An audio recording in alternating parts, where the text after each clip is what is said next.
بسم الله الرحمن الرحيم ومن أراد الآخرة وسعى لها سعيها وهو مؤمن فأولئك كان سعيهم مشكورا. ആരെങ്കിലും പരലോകം ഉദ്ദേശിക്കുകയും സത്യവിശ്വാസിയായിക്കൊണ്ട് അതിനുവേണ്ടി അതിൻ്റെതായ പരിശ്രമം നടത്തുകയും ചെയ്യുന്ന പക്ഷം അത്തരക്കാരുടെ പരിശ്രമം പ്രതിഫലാർഹമായിരിക്കും. കുല്ലൻ നുമിദ്ദു ഹൗലാഇ വഹൗലാഇ മിൻ അതാഇ റബ്ബിക വമാ കാന അതാഉ ربك محظورا انظر كيف فضلنا بعضهم على بعض وللآخرة أكبر درجات وأكبر تفضيلا. لا تجعل مع الله إلها آخر فتقعد مذموما مخذولا. وقضى ربك ألا تعبدوا إلا إياه وبالوالدين إحسانا. السلام عليكم ورحمة الله وبركاته. الحمد لله نحمده ونستعينه ونؤمن به ونتوكل عليه ونعوذ بالله من شرور أنفسنا ومن سيئات أعمالنا. من يهده الله فلا مضل له ومن يضلل فلا هادي له.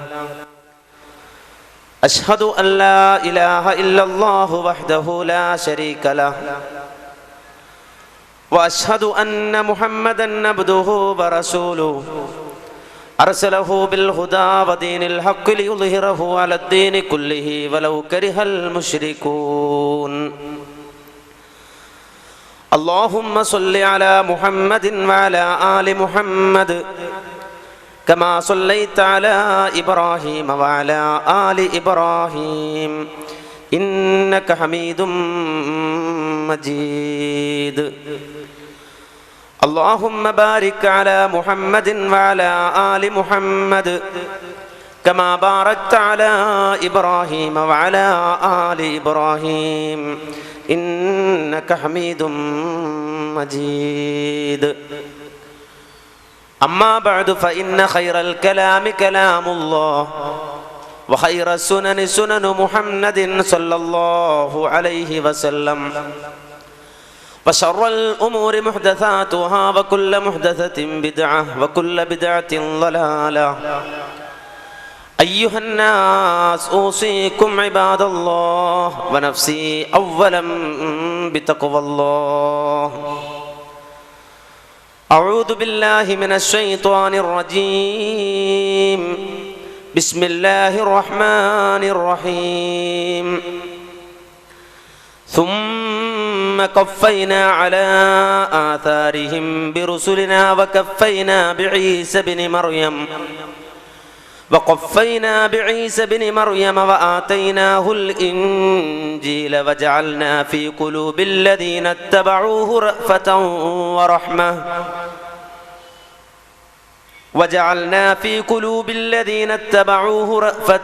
ورحمة ورهبانية ابتدعوها ما كتبناها عليهم إلا ابتغاء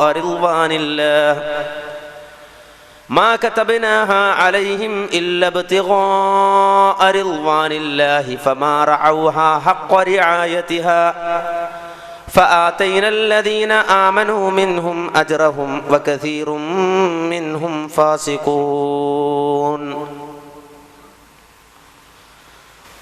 ബഹുമാന്യരായ പണ്ഡിതന്മാരെ, നേതാക്കളെ, സഹോദരങ്ങളെ, സുഹൃത്തുക്കളെ, സഹോദരികളെ, അല്ലാഹു സുബ്ഹാനഹു വ തആല നമ്മുടെ ഈ ഒത്തുചേരൽ സ്വാലിഹായ ഒരു അമലായി ഖബൂൽ ചെയ്യുമാറാകട്ടെ. മഹത്തായ ഈ സമ്മേളനത്തിൽ സംഗമിച്ചതുപോലെ അള്ളാഹു അവൻ്റെ വിനീതരായ അടിമകൾക്കായി ഒരുക്കി വെച്ചിട്ടുള്ള അനുഗ്രഹ സമ്പൂർണമായ ജന്നാത്തുൽ ഫിർദൗസിൽ നാം ഏവരെയും ഉൾപ്പെടുത്തി അനുഗ്രഹിക്കുമാറാകട്ടെ. കേരള നദ്വത്തുൽ മുജാഹിദീൻ്റെ യുവജന വിഭാഗമായ ഇത്തിഹാദ് ശുബ്ബാനിൽ മുജാഹിദീൻ സംസ്ഥാന വ്യാപകമായി നടത്തിവരുന്ന വാണിജ്യവൽക്കരിക്കപ്പെടുന്ന ആത്മീയതക്കെതിരെ ജനമുന്നേറ്റമെന്ന മഹത്തായ പരിപാടിയുടെ ഭാഗമായി സംഘടിപ്പിച്ചിട്ടുള്ള ഒരു സദസ്സിലാണ് നാം ഓരോരുത്തരും ഇപ്പോൾ ഒത്തൊരുമിച്ചിട്ടുള്ളത്. വിശുദ്ധ ഇസ്ലാമിൻ്റെ സവിശേഷത, ഇസ്ലാമിൻ്റെ വ്യതിരിക്തത, മനുഷ്യരുടെ കൈകടത്തലുകൾ, ഒരിക്കലും അനുവദിക്കപ്പെട്ടിട്ടില്ലാത്ത ഏതെങ്കിലും ഒരു വ്യക്തി അദ്ദേഹത്തിൻ്റെ അഭിപ്രായം പറഞ്ഞുകൊണ്ട് മതം എന്ന നിലക്ക് അവതരിപ്പിക്കുവാൻ അവകാശം നൽകപ്പെട്ടിട്ടില്ലാത്ത മഹത്തായ ആദർശമാണ് ഇസ്ലാമിന്റെ സവിശേഷത. ലാ റഹ്ബാനിയത ഫിൽ ഇസ്ലാം, ഇസ്ലാമിൽ പൗരോഹിത്യമില്ല എന്നതാണ്. ഒരു പുരോഹിത മതമല്ല ഇസ്ലാം. ഇസ്ലാമിൽ പൗരോഹിത്യം അനുവദിക്കപ്പെട്ടിട്ടില്ല. നേരെ മറിച്ച് വിശുദ്ധ ഇസ്ലാമിന്റെ പ്രചരണത്തിന് വേണ്ടി കടന്നു വന്ന പ്രവാചകന്മാരെ സംബന്ധിച്ചിടത്തോളം ആ പ്രവാചകന്മാർക്ക് വളരെ വ്യക്തമായ ഒരു അജണ്ട ഉണ്ടായിരുന്നു. ആ അജണ്ട കേവലം ഭൗതികവൽക്കരിക്കപ്പെട്ട സിദ്ധാന്തങ്ങൾ ഉൾക്കൊള്ളുന്ന ഒരു അജണ്ടയല്ല. നേരെ മറിച്ചൊരു മനുഷ്യ ജീവിതത്തിന്റെ യഥാർത്ഥ ലക്ഷ്യം മനസ്സിലാക്കി ആ ജീവിതം കൊണ്ട് എന്താണോ അർത്ഥമാക്കുന്നത് അത് ഉൾക്കൊണ്ടുകൊണ്ട് മനുഷ്യനെ ജീവിക്കുവാൻ പ്രാപ്തനാക്കി തീർക്കുക എന്ന മഹത്തായ ഒരു ലക്ഷ്യം മുന്നിൽ വെച്ചുകൊണ്ടാണ് പ്രവാചകന്മാർ ലോകത്ത് കടന്നു വന്നത്. അതുകൊണ്ട് തന്നെ ലോകത്ത് കഴിഞ്ഞുപോയ നബിമാർ ജനങ്ങളോട് അടിസ്ഥാനപരമായി പറഞ്ഞ കാര്യം, പഠിപ്പിച്ച കാര്യം, മനുഷ്യരെ ഈ ഐഹിക ലോക ജീവിതം എന്ന് പറഞ്ഞാൽ അത് കളിയല്ല, തമാശയല്ല, വിനോദമല്ല. നേരെ മറിച്ച് മനുഷ്യ ജീവിതത്തിന്റെ അർത്ഥം നിങ്ങൾ കാണുകയും മനസ്സിലാക്കുകയും ഉൾക്കൊള്ളുകയും വേണം എന്നാണ്. അന്തിമ പ്രവാചകൻ അഷ്റഫുൽ ഖൽഖ് മുഹമ്മദ് മുസ്തഫ സല്ലല്ലാഹു അലൈഹി വസല്ലമയിലൂടെ അല്ലാഹു സുബ്ഹാനഹു വ തആല അവതരിപ്പിച്ചു തന്ന വിശുദ്ധ ഖുർആൻ മാനവരാശിയോട് ചോദിച്ച ഒരു ചോദ്യം, അഫഹസിബതും അന്നമാ ഖലഖനാകും അബസാ വഅന്നകും ഇലൈനാ ലാ തുർജഊൻ. അഫഹസിബതും, ഓ മനുഷ്യരെ നിങ്ങൾ കരുതുന്നുവോ, വിചാരിക്കുന്നുവോ, അന്നമാ ഖലഖനാകും അബസാ, നിങ്ങളെ നാം വെറുതെ അങ്ങ് സൃഷ്ടിച്ചതാണെന്ന് നിങ്ങൾ വിചാരിക്കുന്നുവോ? നിങ്ങളുടെ ജീവിതം വെറുതെയാണെന്ന് നിങ്ങൾ കരുതുന്നുവോ? വഅന്നകും ഇലൈനാ ലാ തുർജഊൻ, നിങ്ങൾ നമ്മിലേക്ക് മടക്കപ്പെടുകയില്ല എന്നാണോ നിങ്ങളുടെ വിചാരം? മനുഷ്യനെ അവന്റെ യഥാർത്ഥ ജീവിത ലക്ഷ്യത്തിലേക്ക് ശ്രദ്ധ ക്ഷണിച്ചുകൊണ്ട് അല്ലാഹു ഉന്നയിക്കുന്ന ചോദ്യമാണ്, നിങ്ങളുടെ ജീവിതം വെറുതെയാണ് എന്ന് നിങ്ങൾ കരുതുന്നുവോ? നിങ്ങളുടെ ശൈശവദശയും അതുപോലെ തന്നെ ബാല്യവും കൗമാരവും യുവത്വവും വാർദ്ധക്യവും അടങ്ങുന്ന ഈ ഐഹിക ലോകത്തെ ജീവിതം വെറുതെയാണ് എന്ന് നിങ്ങൾ കരുതുന്നുവോ? തമാശയാണെന്ന് നിങ്ങൾ വിചാരിക്കുന്നുവോ? എങ്കിൽ അത് വേണ്ട. വമാ ഖലഖന അസ്സമാഅ വൽ അർള വമാ ബൈനഹുമാ ലാഇബീൻ. സൃഷ്ടാവ് അല്ലാഹു സുബ്ഹാനഹു വ തആല അവൻ പറയുകയാണ്, വമാ ഖലഖന അസ്സമാഅ വൽ അർള വമാ ബൈനഹുമാ ലാഇബീൻ. ഒരിക്കലും ആകാശത്തെയോ ഭൂമിയെയോ ആകാശഭൂമികൾക്കിടയിലുള്ള വസ്തുക്കളെയോ നാം കളിയായി സൃഷ്ടിച്ചതല്ല, തമാശയായി സൃഷ്ടിച്ചതല്ല. ഇതൊന്നും വെറുതെയല്ല, ഇതൊരു കളിയല്ല, ഇതൊരു തമാശയല്ല. وما خلقنا السماء والأرض وما بينهما باطلا ذلك ظن الذين كفروا فويل للذين كفروا من النار. വിശുദ്ധ ഖുർആൻ പറയുന്നത് وما خلقنا السماء والأرض وما بينهما باطلا, ഒരിക്കലും ആകാശത്തെയോ ഭൂമിയെയോ ആകാശഭൂമികൾക്കിടയിലുള്ള വസ്തുക്കളെയോ നാം വെറുതെ സൃഷ്ടിച്ചതല്ല. ചില ആളുകൾ അങ്ങനെ വാദിക്കുന്നുണ്ട്, അവരങ്ങനെ പറയുന്നുണ്ട്. ഇതെല്ലാം വെറുതെയാണെന്ന് ചിലർ വിചാരിക്കുന്നുണ്ട്. ഇതെല്ലാം പ്രകൃതിയുടെ ഒരു വികൃതിയാണ് എന്ന് ചിലർ കരുതുന്നുണ്ട്. അത് ചില ആ അവിശ്വാസികളുടെ ജൽപ്പനം മാത്രമാണ്, ഊഹം മാത്രമാണ്. അവരുടെ ജൽപ്പനം മാത്രമാണ്, ഊഹം മാത്രമാണ്. ഒരു മനുഷ്യൻ തന്റെ ബുദ്ധി കൊടുത്ത് ചിന്ത കൊടുത്തുകൊണ്ട് ആലോചിക്കുകയാണെങ്കിൽ, അവൻ ചിന്തിക്കുകയാണെങ്കിൽ അവനൊരു കാര്യം മനസ്സിലാകും, ലോകത്തൊന്നും വെറുതെ സൃഷ്ടിക്കപ്പെട്ടിട്ടില്ല എന്ന്. ഇതെല്ലാം കൃത്യമായൊരു വ്യവസ്ഥയുടെ അടിസ്ഥാനത്തിലാണ്, കൃത്യമായൊരു താളക്രമത്തിലാണ്, യാതൊരുവിധ ന്യൂനതയുമില്ലാതെയാണ് സൃഷ്ടിക്കപ്പെട്ടത്. ഇതിനെല്ലാം ഒരു അർത്ഥമുണ്ട്, ഒരു ഉദ്ദേശമുണ്ട് എന്ന് ബുദ്ധി കൊടുത്ത് ചിന്തിക്കുന്ന ഏതൊരാൾക്കും മനസ്സിലാകുമെന്ന് വിശുദ്ധ ഖുർആൻ പഠിപ്പിക്കുകയാണ്. അഷ്റഫുൽ ഖൽഖ് മുഹമ്മദ് മുസ്തഫ സല്ലല്ലാഹു അലൈഹി വസല്ലമ രാത്രികാലങ്ങളിൽ പ്രവാചകൻ ഉറക്കമുണർന്നാൽ പ്രവാചകൻ വീട്ടിൽ നിന്ന് പുറത്തേക്കിറങ്ങുകയും വാനലോകത്തേക്ക് നോക്കുകയും എന്നിട്ട് വിശുദ്ധ ഖുർആനിൽ നിന്നൊരു സൂക്തം ഓതുകയും ചെയ്യുമായിരുന്നു. ഏതാണ് ആയത്ത്? ഇന്ന ഫീ ഖൽഖിസ് സമാവാതി വൽ അർളി വഖ്തിലാഫിൽ ലൈലി വൻ നഹാർ ലആയാതിൽ ലിഉലിൽ അൽബാബ് الذين يذكرون الله قياما وقعودا وعلى جنوبهم ويتفكرون في خلق السماوات والأرض ربنا ما خلقت هذا باطلا سبحانك فقنا عذاب النار.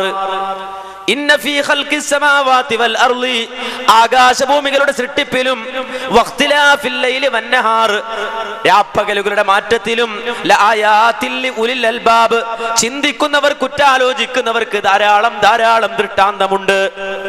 വിശാല വിസ്തൃതമായ ആകാശത്തെ കുറിച്ച് ചിന്തിക്കുന്ന മനുഷ്യന്, വിശാല വിസ്തൃതമായ ഭൂമിയെ സംബന്ധിച്ച് ചിന്തിക്കുന്ന മനുഷ്യന്, മാറി മാറി വരുന്ന ഋതുഭേദങ്ങളെ സംബന്ധിച്ച് ആലോചിക്കുന്ന മനുഷ്യന് ധാരാളം ധാരാളം ദൃഷ്ടാന്തങ്ങളുണ്ട്. ചിന്തിക്കുന്നവർക്ക് ധാരാളം പാഠമുണ്ട്. എന്നിട്ട് അല്ലാഹ് പറയണ, ആരാണ് ഉലുൽ അൽബാബ്? ആരാണ് ചിന്തിക്കുന്നവരെന്ന് പറഞ്ഞാൽ, ആരാണ് ബുദ്ധിമാന്മാരെന്ന് പറഞ്ഞാൽ, അല്ലദീന യദ്കുറൂനല്ലാഹ, അവർ ദൈവിക സ്മരണയുള്ളവരാണ്, റബ്ബിനെ സ്മരിക്കുന്നവരാണ്, അല്ലാഹുവിനെ ഓർക്കുന്നവരാണ്. ഖിയാമൻ നിന്നുകൊണ്ടും വഖുഊദൻ ഇരുന്നുകൊണ്ടും വഅലാ ജുനൂബിഹിം, അവരുടെ പാശങ്ങളിൽ ചാഞ്ഞു കിടന്നുകൊണ്ടും അവർ അല്ലാഹുവിനെ ദിക്ർ ചെയ്യുന്നവരാണെന്ന് മാത്രമല്ല, അതോടൊപ്പം വിശാല വിസ്തൃതമായ ആകാശഭൂമികളെ സംബന്ധിച്ച് അവർ ഉറ്റാലോചിക്കുന്നു. ഈ പ്രപഞ്ചത്തെ സംബന്ധിച്ചവർ ചിന്തിക്കുന്നു.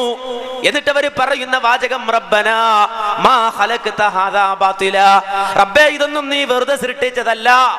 ഭൂമിയിൽ ഒരു പുൽച്ചാടിയുണ്ടെങ്കിൽ, ഒരു പുൽക്കൊടിയുണ്ടെങ്കിൽ കൃത്യമായി അവക്ക് പോലും വ്യക്തമായ ഒരു ഉദ്ദേശമുണ്ട്. അവയുടെ സൃഷ്ടിപ്പിന് പിന്നിൽ കൃത്യമായ ഒരു ഉദ്ദേശമുണ്ട്. അതില്ലാതെ ഒന്നും തന്നെ ലോകത്ത് അല്ലാഹുവേ നീ സൃഷ്ടിച്ചിട്ടില്ല.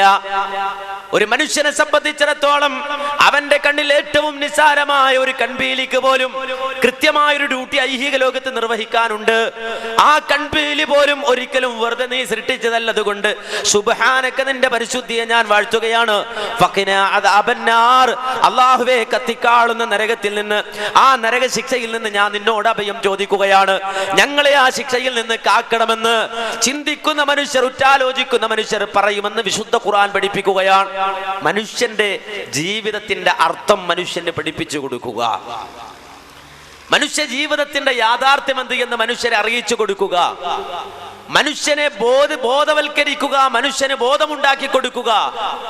ഒരിക്കലും മനുഷ്യ ജീവിതം ഭൗതികമായ ഈ ലോക ജീവിതം കൊണ്ട് അവസാനിക്കുന്നില്ല എന്ന തിരിച്ചറിവ് മനുഷ്യന് പകർന്നു കൊടുക്കുക. മരണത്തോടെ എല്ലാം കഴിഞ്ഞുവെന്ന ചിന്ത വേണ്ട എന്ന് മനുഷ്യന് പഠിപ്പിച്ചു കൊടുക്കുക.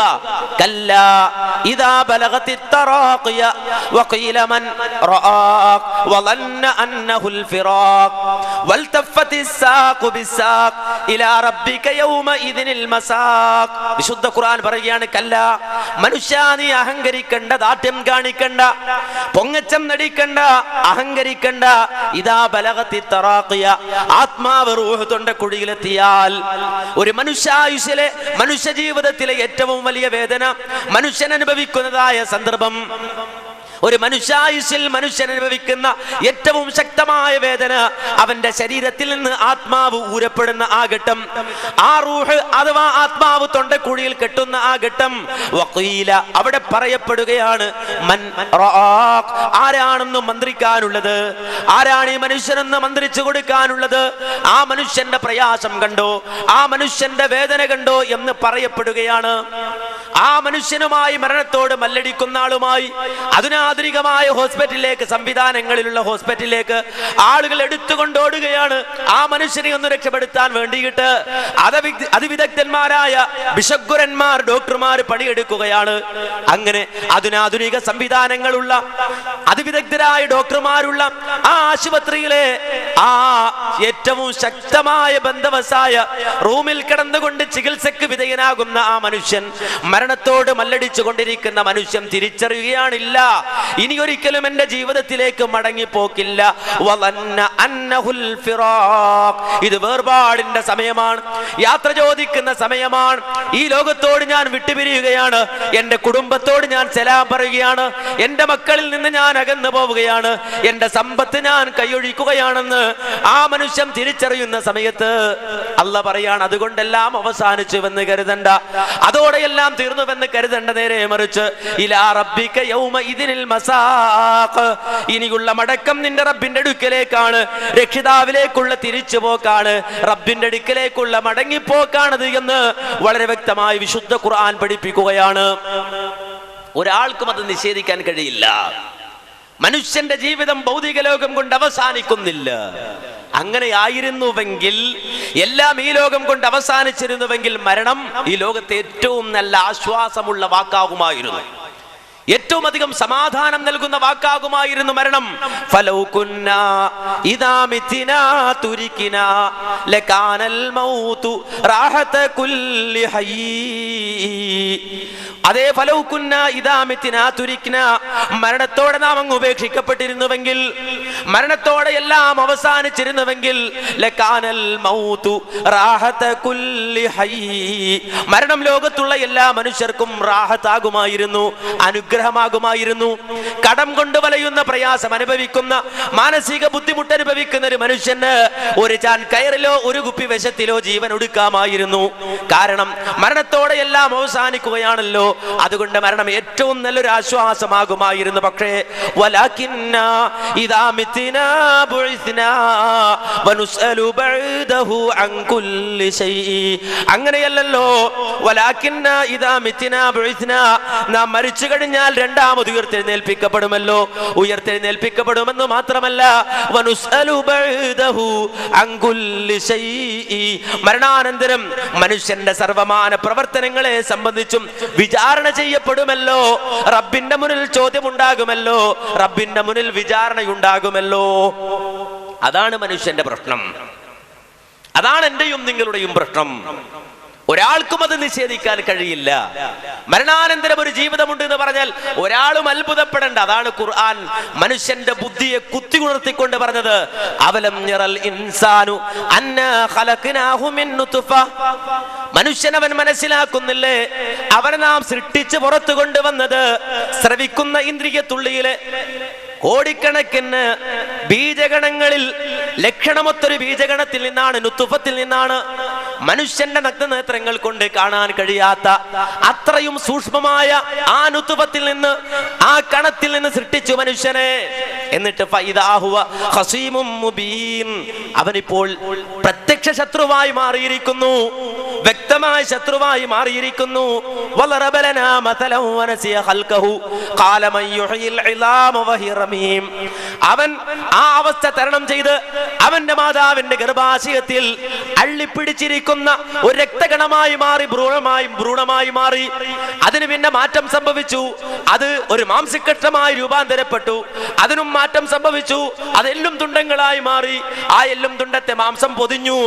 അങ്ങനെ കൈകാലുകൾ രൂപപ്പെട്ട്, കണ്ണുകൾ രൂപപ്പെട്ട്, ബാഹ്യവും ആന്തരികവുമായ അവയവങ്ങൾ രൂപപ്പെട്ട് പൂർണ്ണ വളർച്ചയെത്തി ഒരു കുട്ടിയായി കഴിഞ്ഞപ്പോൾ അവൻ ഈ ലോകത്തിലേക്ക് കടന്നു വന്ന് ആ കടന്നു വരുന്ന ഘട്ടത്തിൽ അവൻ ആവശ്യമായ ആഹാരം, അവൻ ഉൾക്കൊള്ളാൻ കഴിയുന്ന ആഹാരം സ്വന്തം അമ്മയുടെ മാറിടത്തിൽ ഒരുക്കി വെച്ച് ആ ആഹാരം അവന് നൽകി വളർത്തി പിച്ച വെച്ച് നടക്കുന്ന അവസ്ഥ തരണം ചെയ്ത്, അങ്ങനെ ബാല്യവും അതുപോലെ തന്നെ കൗമാരവും അതുപോലെ യുവത്വവും തരണം ചെയ്ത് അവനിപ്പോൾ പക്വതയെത്തിയ മനുഷ്യനായി കഴിഞ്ഞപ്പോൾ അവൻ അത്ഭുതത്തോടൊരു ചോദ്യം ചോദിക്കുന്നു.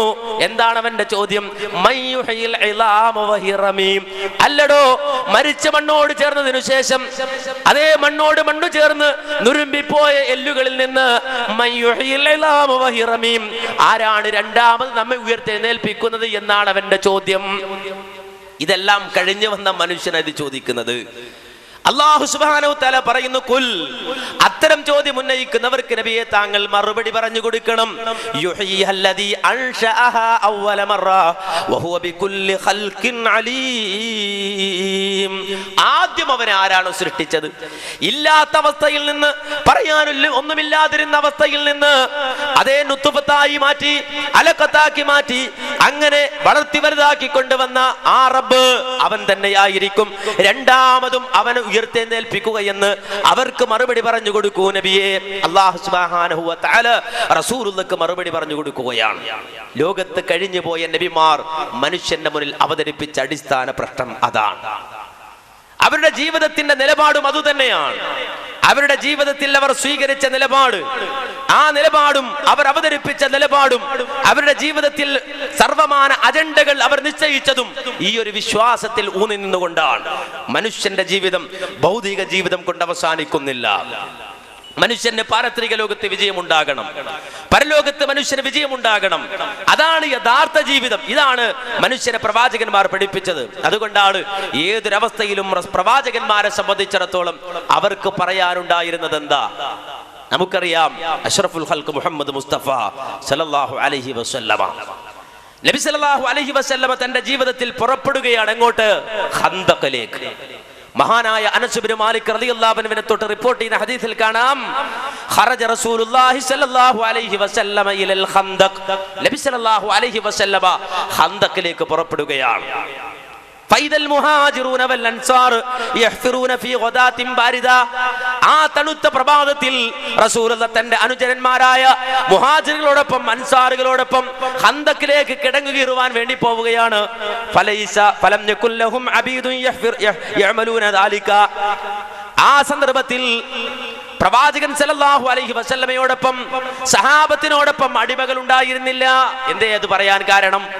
കിടങ്ങുകീറുക പോലെയുള്ള ഭാരപ്പെട്ട പണികൾ അക്കാലഘട്ടത്തിൽ ചെയ്യിച്ചിരുന്നത് അടിമകളെ കൊണ്ടായിരുന്നു. പക്ഷേ അന്ന് റസൂലും സഹാബത്തും ഖന്തഖിലേക്ക് പോകുമ്പോൾ അവരോടൊപ്പം അടിമകളില്ലെന്ന് പറഞ്ഞാൽ സ്വന്തം കയ്യിൽ പിക്കാസ് എടുത്ത് കയ്യിൽ പിടിച്ചിട്ട്, അതുപോലെ തന്നെ പണിയായുധങ്ങൾ എടുത്ത് കയ്യിൽ പിടിച്ചിട്ട് അള്ളാന്റെ റസൂലും സഹാബത്തും കൂടി പോവുകയാണ് ഖന്തഖിലേക്ക്.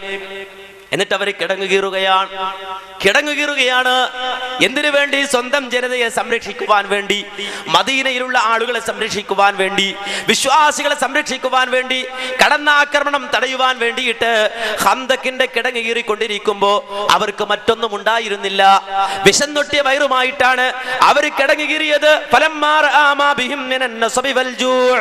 വിശന്നൊട്ടിയ വയറുമായിട്ട് അവർ പ്രഭാതത്തിൽ പണിയെടുക്കുകയാണ്. അവരിൽ പല ആളുകളും വയറ്റത്ത് കല്ല് വെച്ച് കെട്ടിയിരിക്കുകയാണ്. മുതുകൊന്ന് നിവർന്നു നിൽക്കുവാൻ വേണ്ടിയിട്ട് അവർ വയറ്റത്ത് കല്ല് വെച്ച് കൊട്ടി ആ കിടങ്ങി കീറിക്കൊണ്ടിരിക്കുമ്പോ അഷ്റഫുൽ ഖൽഖ് മുഹമ്മദ് മുസ്തഫ സല്ലല്ലാഹു അലൈഹി വസല്ലമ പണിയെടുക്കുന്നതിനിടയിൽ തന്റെ സഹാബത്തിനെ നോക്കുന്നു, തന്റെ അനുചരന്മാരെ നോക്കുമ്പോ വിശന്നൊട്ടിയ വയറുമായി അവർ പണിയെടുക്കുന്നത് കാണുമ്പോ, അധ്വാനിക്കുന്നത് കാണുമ്പോ അല്ലാഹുവിന്റെ റസൂലിന്റെ കണ്ണ് നനയുകയാണ്.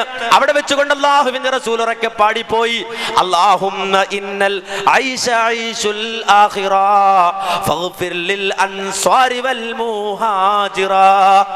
അല്ലാഹുമ്മ, അല്ലാഹുവേ, ഇന്നൽ ഐശ ഐശുൽ ആഖിറ, ഈ ലോക ജീവിതമല്ലല്ലോ യഥാർത്ഥ ജീവിതം. ഈ ലോക ജീവിതമല്ലല്ലോ യഥാർത്ഥ ജീവിതം. ഇത് താൽക്കാലികമായ ഒരു വെയിറ്റിംഗ് ഷെഡ് മാത്രമാണല്ലോ, താൽക്കാലികമായ ഒരു ഇടവേള മാത്രമാണല്ലോ ഐഹിക ലോകത്തുള്ളത്. നേരെ മറിച്ച് യഥാർത്ഥ ജീവിതം വരാനിരിക്കുന്ന പാരത്രിക ലോക ജീവിതമാണല്ലോ. റബ്ബേ, അത് പ്രതീക്ഷിച്ചുകൊണ്ടാണ് ഈ സഹാബി സഹാബികൾ, എന്റെ അനുചരന്മാർ വിശന്നൊട്ടിയ വയറുമായി തണുത്ത പ്രഭാതത്തിൽ അധ്വാനിക്കുന്നത്, പണിയെടുക്കുന്നത് ആയതിനാൽ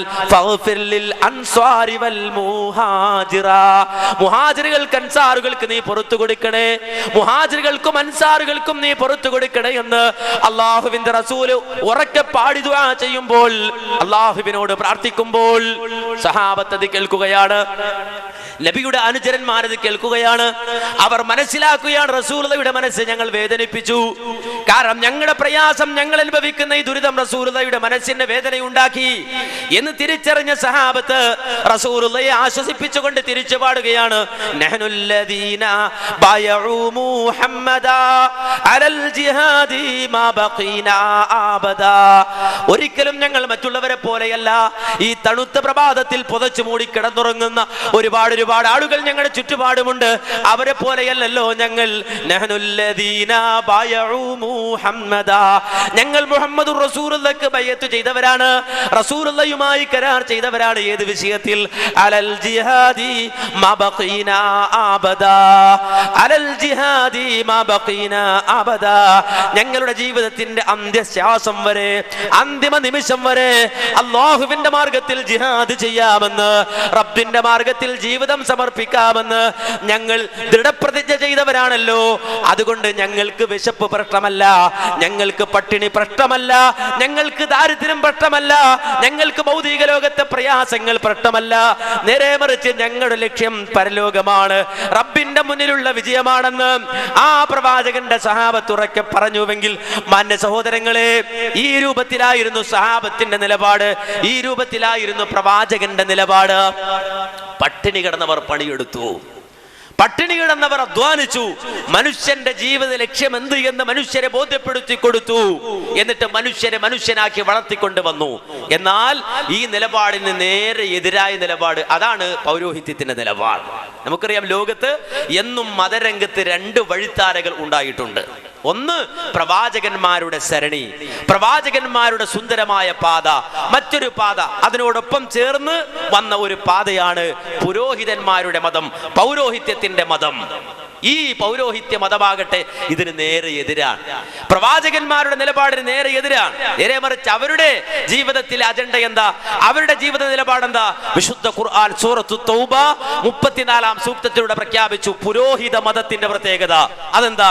യാ അയ്യുഹല്ലദീന ആമനൂ ഇന്ന കതീറം മിനൽ അഹ്ബാരി വർ-റുഹ്ബാനി ലയഅകുലൂന അംവാലൻ നാസ് ബിൽ ബാതിലി വയസുദ്ദൂന അൻ സബീലില്ലാഹ്. യാ അയ്യുഹല്ലദീന ആമനു, ഈമാനുള്ളവരെ, വിശ്വാസികളെ, ഇന്ന കതീറം മിനൽ അഹ്ബാരി വർ-റുഹ്ബാൻ, അഹ്ബാറുകളിൽ നിന്നും റുഹ്ബാനുകളിൽ നിന്നും അഥവാ പണ്ഡിത പുരോഹിതന്മാരിൽ നിന്നും ബഹുഭൂരിപക്ഷവും, അവരിൽ അധികം ആളുകളും ലയഅകുലൂന അംവാലൻ നാസ് ബിൽ ബാതിൽ, ജനങ്ങളുടെ മുതൽ അന്യായമായി കഴിക്കുന്നവരാണ്. ലയഅകുലൂന അംവാലൻ നാസ് ബിൽ ബാതിൽ, ജനങ്ങളുടെ മുതൽ അന്യായമായി അപഹരിക്കുന്നവരാണ്. ആര്? അഹ്ബാർ, റുഹ്ബാൻ. നസ്വാറാക്കളിലെ, യഹൂദികളിലെ പണ്ഡിത പുരോഹിതന്മാരെ ചൂണ്ടി അള്ളാഹു വിശ്വാസികളോട് പറയാൻ, പൗരോഹിത്യം എന്ന് പറഞ്ഞാൽ, പുരോഹിതന്മാരെന്ന് പറഞ്ഞാൽ ലയഅകുലൂന അംവാലൻ നാസ് ബിൽ ബാതിൽ, ജനങ്ങളുടെ മുതൽ അന്യായമായി അവർ അപഹരിക്കും. അതുകൊണ്ട് അവസാനിപ്പിക്കൂല, നേരെ മറിച്ച് വയസുദ്ദൂന അൻ സബീലില്ലാഹ്, ദൈവിക മാർഗത്തിൽ നിന്ന് ജനങ്ങളെ തടയുകയും ചെയ്യും. രണ്ട് ഉപദ്രവമാണ് പണ്ഡിത പുരോഹിതന്മാരെ കൊണ്ട് സമൂഹത്തിലുള്ളത്. ഒന്ന്, ജനങ്ങളുടെ പോക്കറ്റടിക്കും. രണ്ട്, സത്യമാർഗത്തിൽ നിന്ന് ജനങ്ങളെ തടയും. എന്നാൽ നബിമാരോ നേരെ എതിരാണ്. പ്രവാചകന്മാർ അങ്ങനല്ല. ലോകത്ത് കഴിഞ്ഞു പോയ നബിമാരുടെ സ്വഭാവം വിശുദ്ധ ഖുർആൻ പേരെടുത്ത് പറഞ്ഞുകൊണ്ട് തന്നെ പഠിപ്പിച്ചിരുന്നുണ്ട്. എന്താ? നിങ്ങൾ നോക്കൂ, കദ്ദബത് ഖൗമു നൂഹിൽ മുർസലീൻ, നൂഹിന്റെ ജനത പ്രവാചകന്മാരെ കളവാക്കിയവരാണ്. ഇത് ഖാല ലഹും അഖൂഹും നൂഹുൻ അലാ തത്തഖൂൻ, അവരുടെ സഹോദരനായ നൂഹ് അലൈഹിസ്സലാം അവർക്കിടയിലേക്ക് കടന്നു വന്നിട്ട് അവരോട് ചോദിച്ചു, അലാ തത്തഖൂൻ, മനുഷ്യരെ എന്ത് ജീവിതമാണ് നിങ്ങൾ നയിക്കുന്നത്? നിങ്ങളുടെ ജീവിതത്തിൽ ഹലാൽ ഹറാമുകളില്ലേ? നന്മ തിന്മകളെ നിങ്ങൾ വേർതിരിക്കുന്നില്ലേ? റബ്ബിനെ സൂക്ഷിച്ചുകൊണ്ട് നല്ലവരായി നിങ്ങൾ ജീവിക്കുന്നില്ലേ? ഇന്നി ലക്കും റസൂലുൻ അമീൻ, ഞാൻ നിങ്ങളിലേക്ക് നിയോഗിക്കപ്പെട്ട വിശ്വസ്തനായ പ്രവാചകനാണ്. അതുകൊണ്ട് ഫത്തഖുല്ലാഹ വഅതിഊൻ, സൃഷ്ടാവിനെ സൂക്ഷിച്ചുകൊണ്ട്, നിങ്ങളെ സൃഷ്ടിച്ച നാഥനെ സൂക്ഷിച്ചുകൊണ്ട്, ഹലാൽ ഹറാമുകളെ പരിഗണിച്ചുകൊണ്ട് തഖ്വയുള്ളവരായി നിങ്ങൾ ജീവിക്കണേ. വഅതിഊൻ, പ്രവാചകനായി എന്റെ നിർദ്ദേശങ്ങൾ നിങ്ങൾ അനുസരിക്കണേ. ഇത് മഹാനായ നൂഹ് നബി അലൈഹിസ്സലാത്തു വസ്സലാം ജനങ്ങളോട് പറഞ്ഞിട്ട് ഉടൻ തന്നെ നൂഹ് നബി അലൈഹിസ്സലാം ജനങ്ങളോട് പറയുന്ന വാചകം വമാ അസ്അലുക്കും അലൈഹി മിൻ അജ്രിൻ ഇൻ അജ്രിയ ഇല്ലാ അലാ റബ്ബിൽ ആലമീൻ. ഞാനിത് പറഞ്ഞു തരുന്നതിന്റെ പേരിൽ നിങ്ങൾ എനിക്ക് പ്രതിഫലം തരേണ്ട കാര്യമില്ല. ഞാൻ നിങ്ങളോട് പണം ചോദിക്കുന്നില്ല, ഞാൻ നിങ്ങളോട് പൈസ ചോദിക്കുന്നില്ല, ഞാൻ നിങ്ങളോട് ഇതിന്റെ പേരിൽ പ്രതിഫലം ചോദിക്കുന്നില്ല. എനിക്ക് പ്രതിഫലം തരേണ്ടവൻ റബ്ബാണ്, അള്ളയാണ്. ആ റബ്ബിന്റെ പ്രതിഫലമാണ് ഞാൻ കൊതിക്കുന്നത് എന്ന് മഹാനായ നൂഹ് നബി അലൈഹിസ്സലാം ജനങ്ങളോട് പറയുകയാണ്.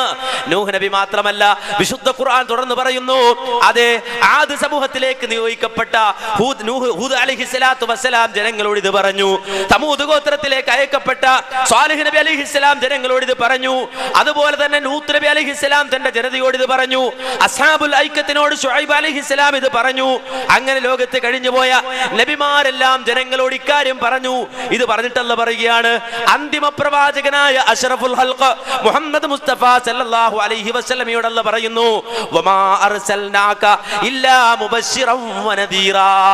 ഓ മുഹമ്മദ് നബിയെ, താങ്കളെ നാം നിയോഗിച്ചിട്ടുള്ളത് സ്വർഗം കൊണ്ട് സുവാർത്ത അറിയിക്കുന്നവനും നരകം കൊണ്ട് താക്കീത് ചെയ്യുന്നവനുമായിട്ടാണ്. താങ്കൾ സ്വർഗം കൊണ്ട് തബ്ശീർ ചെയ്യുന്ന, സുവാർത്ത അറിയിക്കുന്ന വ്യക്തിത്വമാണ്. നരകം കൊണ്ട് ഇൻദാർ ചെയ്യുന്ന ആളാണ്, താക്കീത് ചെയ്യുന്ന ആളാണ്. അതുകൊണ്ട് ഖുൽ, നബിയെ താങ്കളും ജനങ്ങളോട് പറയണം, നബിയെ താങ്കളും ജനങ്ങളോട് പറയണം, മാ അസ്അലുക്കും അലൈഹി മിൻ അജ്രിൻ ഇല്ലാ മൻ ശാഅ അയ്യത്തഖിദ ഇലാ റബ്ബിഹി സബീലാ. നിങ്ങൾക്കിടയിലേക്ക് വിശുദ്ധ ഇസ്ലാമുമായി കടന്നു വന്ന ഞാൻ ഇതിന്റെ പേരിൽ 5 നയാ പൈസ ചോദിക്കുന്നില്ല, കൈമടക്ക് ചോദിക്കുന്നില്ല, പണം ചോദിക്കുന്നില്ല, പ്രതിഫലം ചോദിക്കുന്നില്ലെന്ന് പറയൂ നബിയെ എന്ന് അഷ്റഫുൽ ഹൽഖ് മുഹമ്മദ് മുസ്തഫ സല്ലല്ലാഹു അലൈഹി വസല്ലമയോട് അല്ലാഹു കൽപ്പിക്കുകയാണ്. എന്തേ കാരണം? നബിമാര് കച്ചവടത്തിന് വന്നവരല്ല, ബിസിനസിന് വന്നവരല്ല, പണത്തിന് വന്നവരല്ല, ഫണ്ടിന് വന്നവരല്ല. അവരൊരിക്കലും പ്രൈവറ്റ് ലിമിറ്റഡ് കമ്പനികൾ പോലെ വർത്തിച്ചവരല്ല. നേരെ മറിച്ച് ഈ സമൂഹത്തിന് വേണ്ടി വർത്തിച്ചവരാണ്.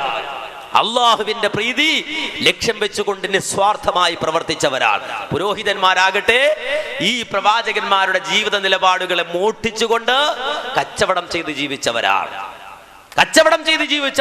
അതുകൊണ്ട് തന്നെ ഈ വ്യത്യാസം എല്ലാ രംഗത്തും നമുക്ക് കാണാം. ഏതൊരു കാര്യവും ഒരു പുരോഹിതന്റെ കയ്യിൽ കിട്ടിയാൽ അതെങ്ങനെ കച്ചവടവൽക്കരിക്കാമെന്ന ചിന്ത. പ്രവാചകന്മാരുടെ ജീവിതം പോലും കച്ചവടവൽക്കരിക്കപ്പെടുകയാണ്. അവർ സമർപ്പിച്ച ത്യാഗം പോലും കച്ചവടവൽക്കരിക്കപ്പെടുകയാണ്. എത്രത്തോളം? അതേ ഇസ്ലാമിക ലോകത്ത് നടന്ന ത്യാഗസമ്പൂർണമായ ജീവിതത്തെ സംബന്ധിച്ച ഒരു മുസ്ലിയാരുടെ വീക്ഷണം നിങ്ങളൊന്ന് കേട്ടു നോക്കൂ. ഇപ്പൊ യുദ്ധത്തിൽ കൊല്ലപ്പെട്ട സഹാബിമാരൊക്കെ ഷഹീദ് എന്നല്ലേ നമ്മൾ പറയുന്നത്? അതെ അല്ലേ? ആണ്. അപ്പൊ അള്ള പറഞ്ഞേക്കണം കുറെ ഷഹീദന്മാരുണ്ടായാലല്ലേ സുന്നിയക്ക് ബദർ മൗലൂദൊക്കെ കഴിക്കാൻ പറ്റുള്ളൂ.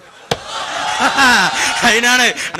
അപ്പൊ അള്ള പറഞ്ഞേക്കണം കുറെ ഷഹീദന്മാരുണ്ടായാലല്ലേ സുന്നിയക്ക് ബദർ മൗലൂദൊക്കെ കഴിക്കാൻ പറ്റുള്ളൂ. അതിനാണ്. അപ്പൊ അള്ള പറഞ്ഞേക്കണം കുറെ ഷഹീദന്മാരുണ്ടായാലല്ലേ സുന്നിയക്ക് ബദർ മൗലൂദൊക്കെ കഴിക്കാൻ പറ്റുള്ളൂ. അതിനാണ്.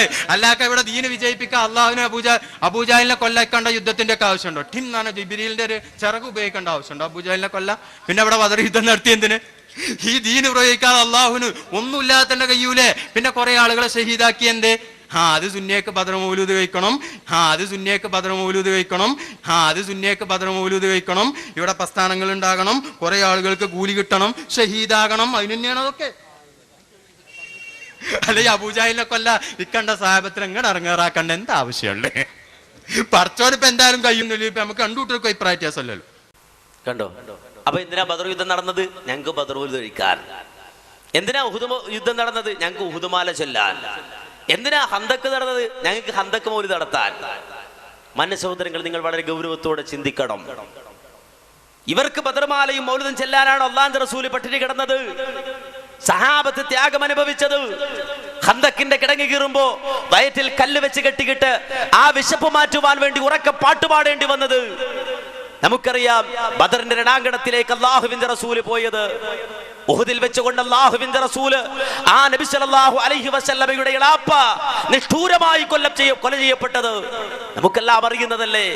ഹിന്ദ് എന്ന പെണ്ണിന്റെ ആ വർത്തമാനം കേട്ടിട്ട് പ്രലോഭനത്തിൽപ്പെട്ടിട്ട് വഹ്ശി യുദ്ധം ചെയ്തുകൊണ്ടിരിക്കുന്ന ഉഹുദിന്റെ രണാങ്കണത്തിൽ പടവെട്ടിക്കൊണ്ടിരിക്കുന്ന ഹംസാ റളിയല്ലാഹു അൻഹുവിന്റെ മാർ നോക്കിയിട്ട് ഒളിയം പെയ്യുമ്പോ കുതിരപ്പുറത്തിരിക്കുന്ന ഹംസാ റളിയല്ലാഹു അൻഹുവിന്റെ മാറിൽ വന്ന് തുളച്ചിട്ട് അദ്ദേഹത്തിന്റെ മുതുകിലൂടെ ആ അമ്പ് പുറത്തേക്ക് ഇറങ്ങിയിട്ട് ഒളിയമ്പ് പുറത്തേക്ക് ഇറങ്ങിയിട്ട് മഹാനായ ഹംസത്തുൽ കറാർ റളിയല്ലാഹു അൻഹു ആ കുതിരപ്പുറത്ത് നിന്ന് നിലത്തേക്ക് വീണു പോകുമ്പോ ഹിന്ദ് എന്ന പെണ്ണ് ഓടി വന്ന് തന്റെ കയ്യിലുണ്ടായിരുന്ന കടാര വലിച്ചൂരിയെടുത്തിട്ട് ഹംസാ റളിയല്ലാഹു അൻഹുവിന്റെ മാറിനെ കുത്തിപ്പിളർത്തി ആ വയറ്റിൽ നിന്ന് കുടൽമാല വലിച്ച് പുറത്തേക്കെടുത്ത് അത് കഴുത്തിൽ ചുറ്റിക്കിട്ട് കരൽ പറിച്ചെടുത്ത് ചവച്ചു തുപ്പി തലയോട്ടി വെട്ടിപ്പിളർന്ന് ആ തലയോട്ടി കയ്യിലെടുത്ത് അതിൽ മദ്യമൊഴിച്ച് കുടിച്ചിട്ട് ആ ഉഹുദിന്റെ രണാങ്കണത്തിൽ ആനന്ദ നൃത്തം തവിട്ടിയെങ്കിൽ ഉഹുദ് രണാങ്കണത്തിലെ പൊടിപടലങ്ങൾ അടങ്ങിയ ഘട്ടത്തിൽ അഷ്റഫുൽ ഖൽഖ് മുഹമ്മദ് മുസ്തഫ സല്ലല്ലാഹു അലൈഹി വസല്ലമ ആ ഉഹുദ് പടക്കളത്തിലേക്ക് ഇറങ്ങി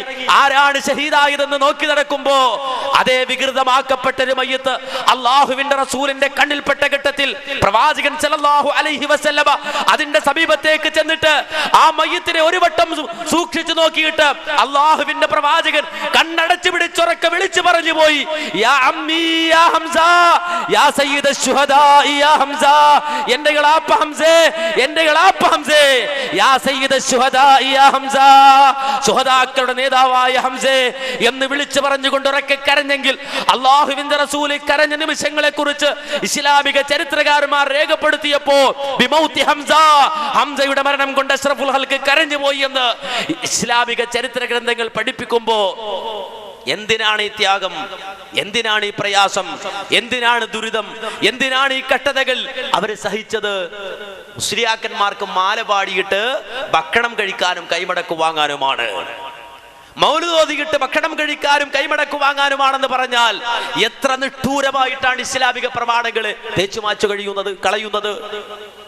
ഇസ്ലാമികമായ ചരിത്രങ്ങളെ തന്നെ, ഇസ്ലാമികമായ ചിന്തകളെ തന്നെ അത് ഉപജീവനത്തിനുള്ള മാർഗമാക്കി മനസ്സിലാക്കുകയാണ്. അതുകൊണ്ട് തന്നെ ഈ രംഗത്ത് കച്ചവട കണ്ണോടുകൂടി പുരോഹിതന്മാർ ഇറങ്ങുകയാണ്. കച്ചവടം നടത്താൻ അവർ തീരുമാനിച്ചിരിക്കുകയാണ്. എന്താണ് പുരോഹിതന്റെ കയ്യിലുള്ളത്? എന്താണ് പുരോഹിതന്റെ കയ്യിലുള്ളത്? കച്ചവടം ചെയ്യാൻ എന്താ ഉള്ളത്? അരിയുണ്ടോ? ഇല്ല. പഞ്ചസാരയുണ്ടോ? ഇല്ല. പയറുണ്ടോ? ഇല്ല. സ്വർണമുണ്ടോ? ഇല്ല. വെള്ളിയുണ്ടോ? ഇല്ല. പിന്നെന്താ പുരോഹിതന്റെ കയ്യിലുള്ളത്? ദിക്റുണ്ട്, പിന്നെന്താ സലാത്ത് ഉണ്ട്, പിന്നെന്താ പ്രാർത്ഥനയുണ്ട്. എന്നിട്ട് റേറ്റ് ഇടുക. എന്തിന്? പ്രാർത്ഥനക്ക് റേറ്റ്, പ്രാർത്ഥനയ്ക്ക് റേറ്റ് ഇടുക, ദിക്റിന് റേറ്റ് ഇടുക, സ്വലാത്തിന് റേറ്റ് ഇടുക, ഖുർആൻ പാരായണത്തിന് റേറ്റ് ഇടുക. ഞാൻ വെറുതെ പറയല്ല, കേട്ടോളൂ നിങ്ങൾ.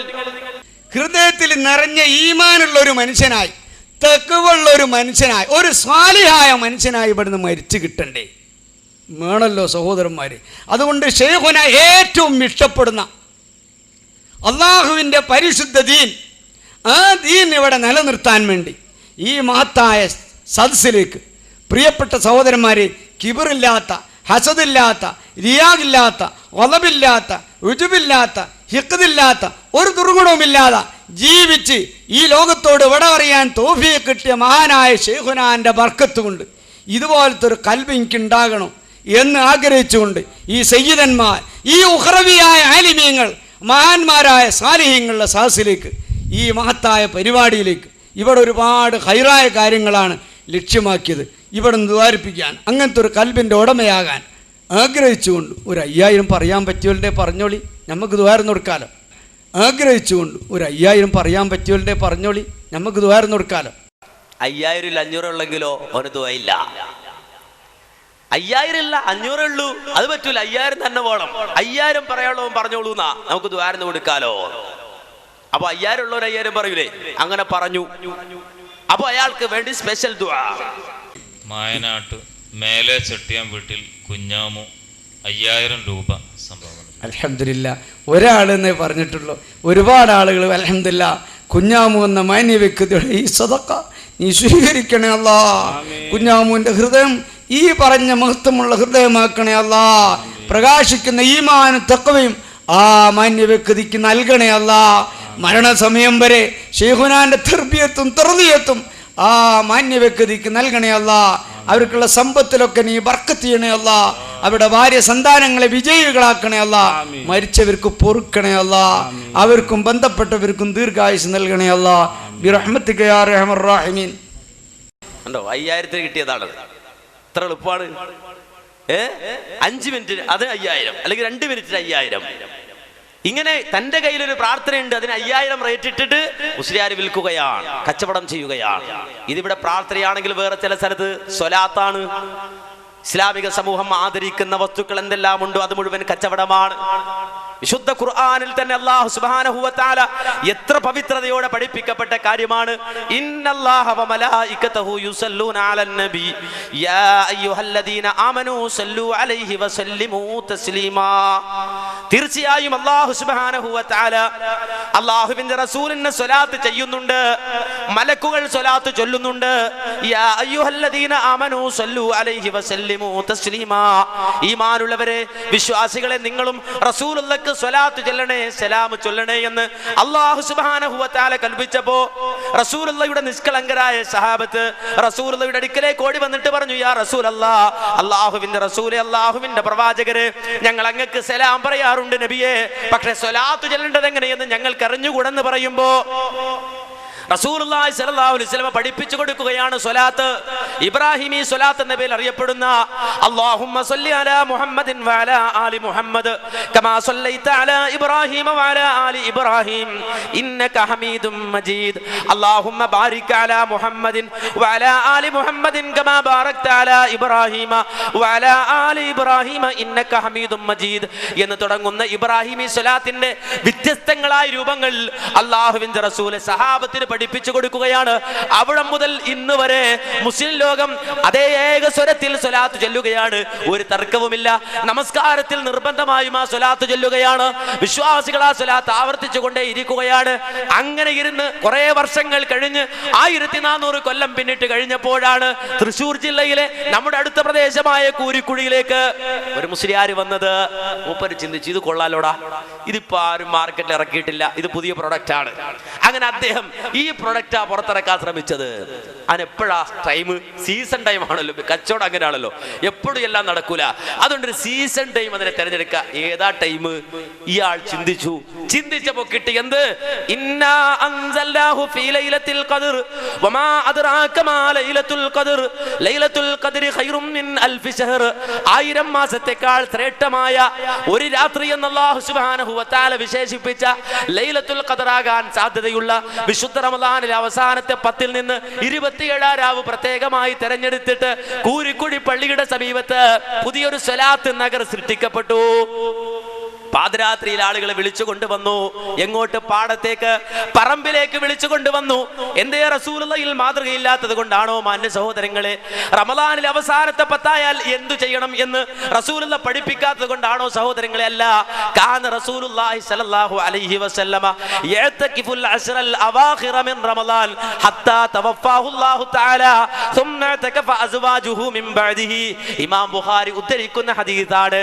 റസൂലുള്ളാഹി തന്റെ ജീവിതകാലഘട്ടത്തിൽ റമദാനത്തെ അവസാനത്തെ 10 ആയ കഴിഞ്ഞാൽ പള്ളിയിൽ ഇഅ്തികാഫ് ഇരിക്കുകയായിരുന്നു പതിവ്. റസൂലുള്ളാഹി പള്ളിയിൽ ഇഅ്തികാഫ് ഇരിക്കുകയായിരുന്നു പതിവ്. റസൂലുള്ളാഹി വഫാത്തായതിനു ശേഷം സുമ്മതകഫ അസ്വാജുഹു മിൻ ബഅദിഹി, അല്ലാഹുവിന്റെ റസൂലിന്റെ ഭാര്യമാർ ഇഅ്തികാഫ് ഇരുന്നിരുന്നു.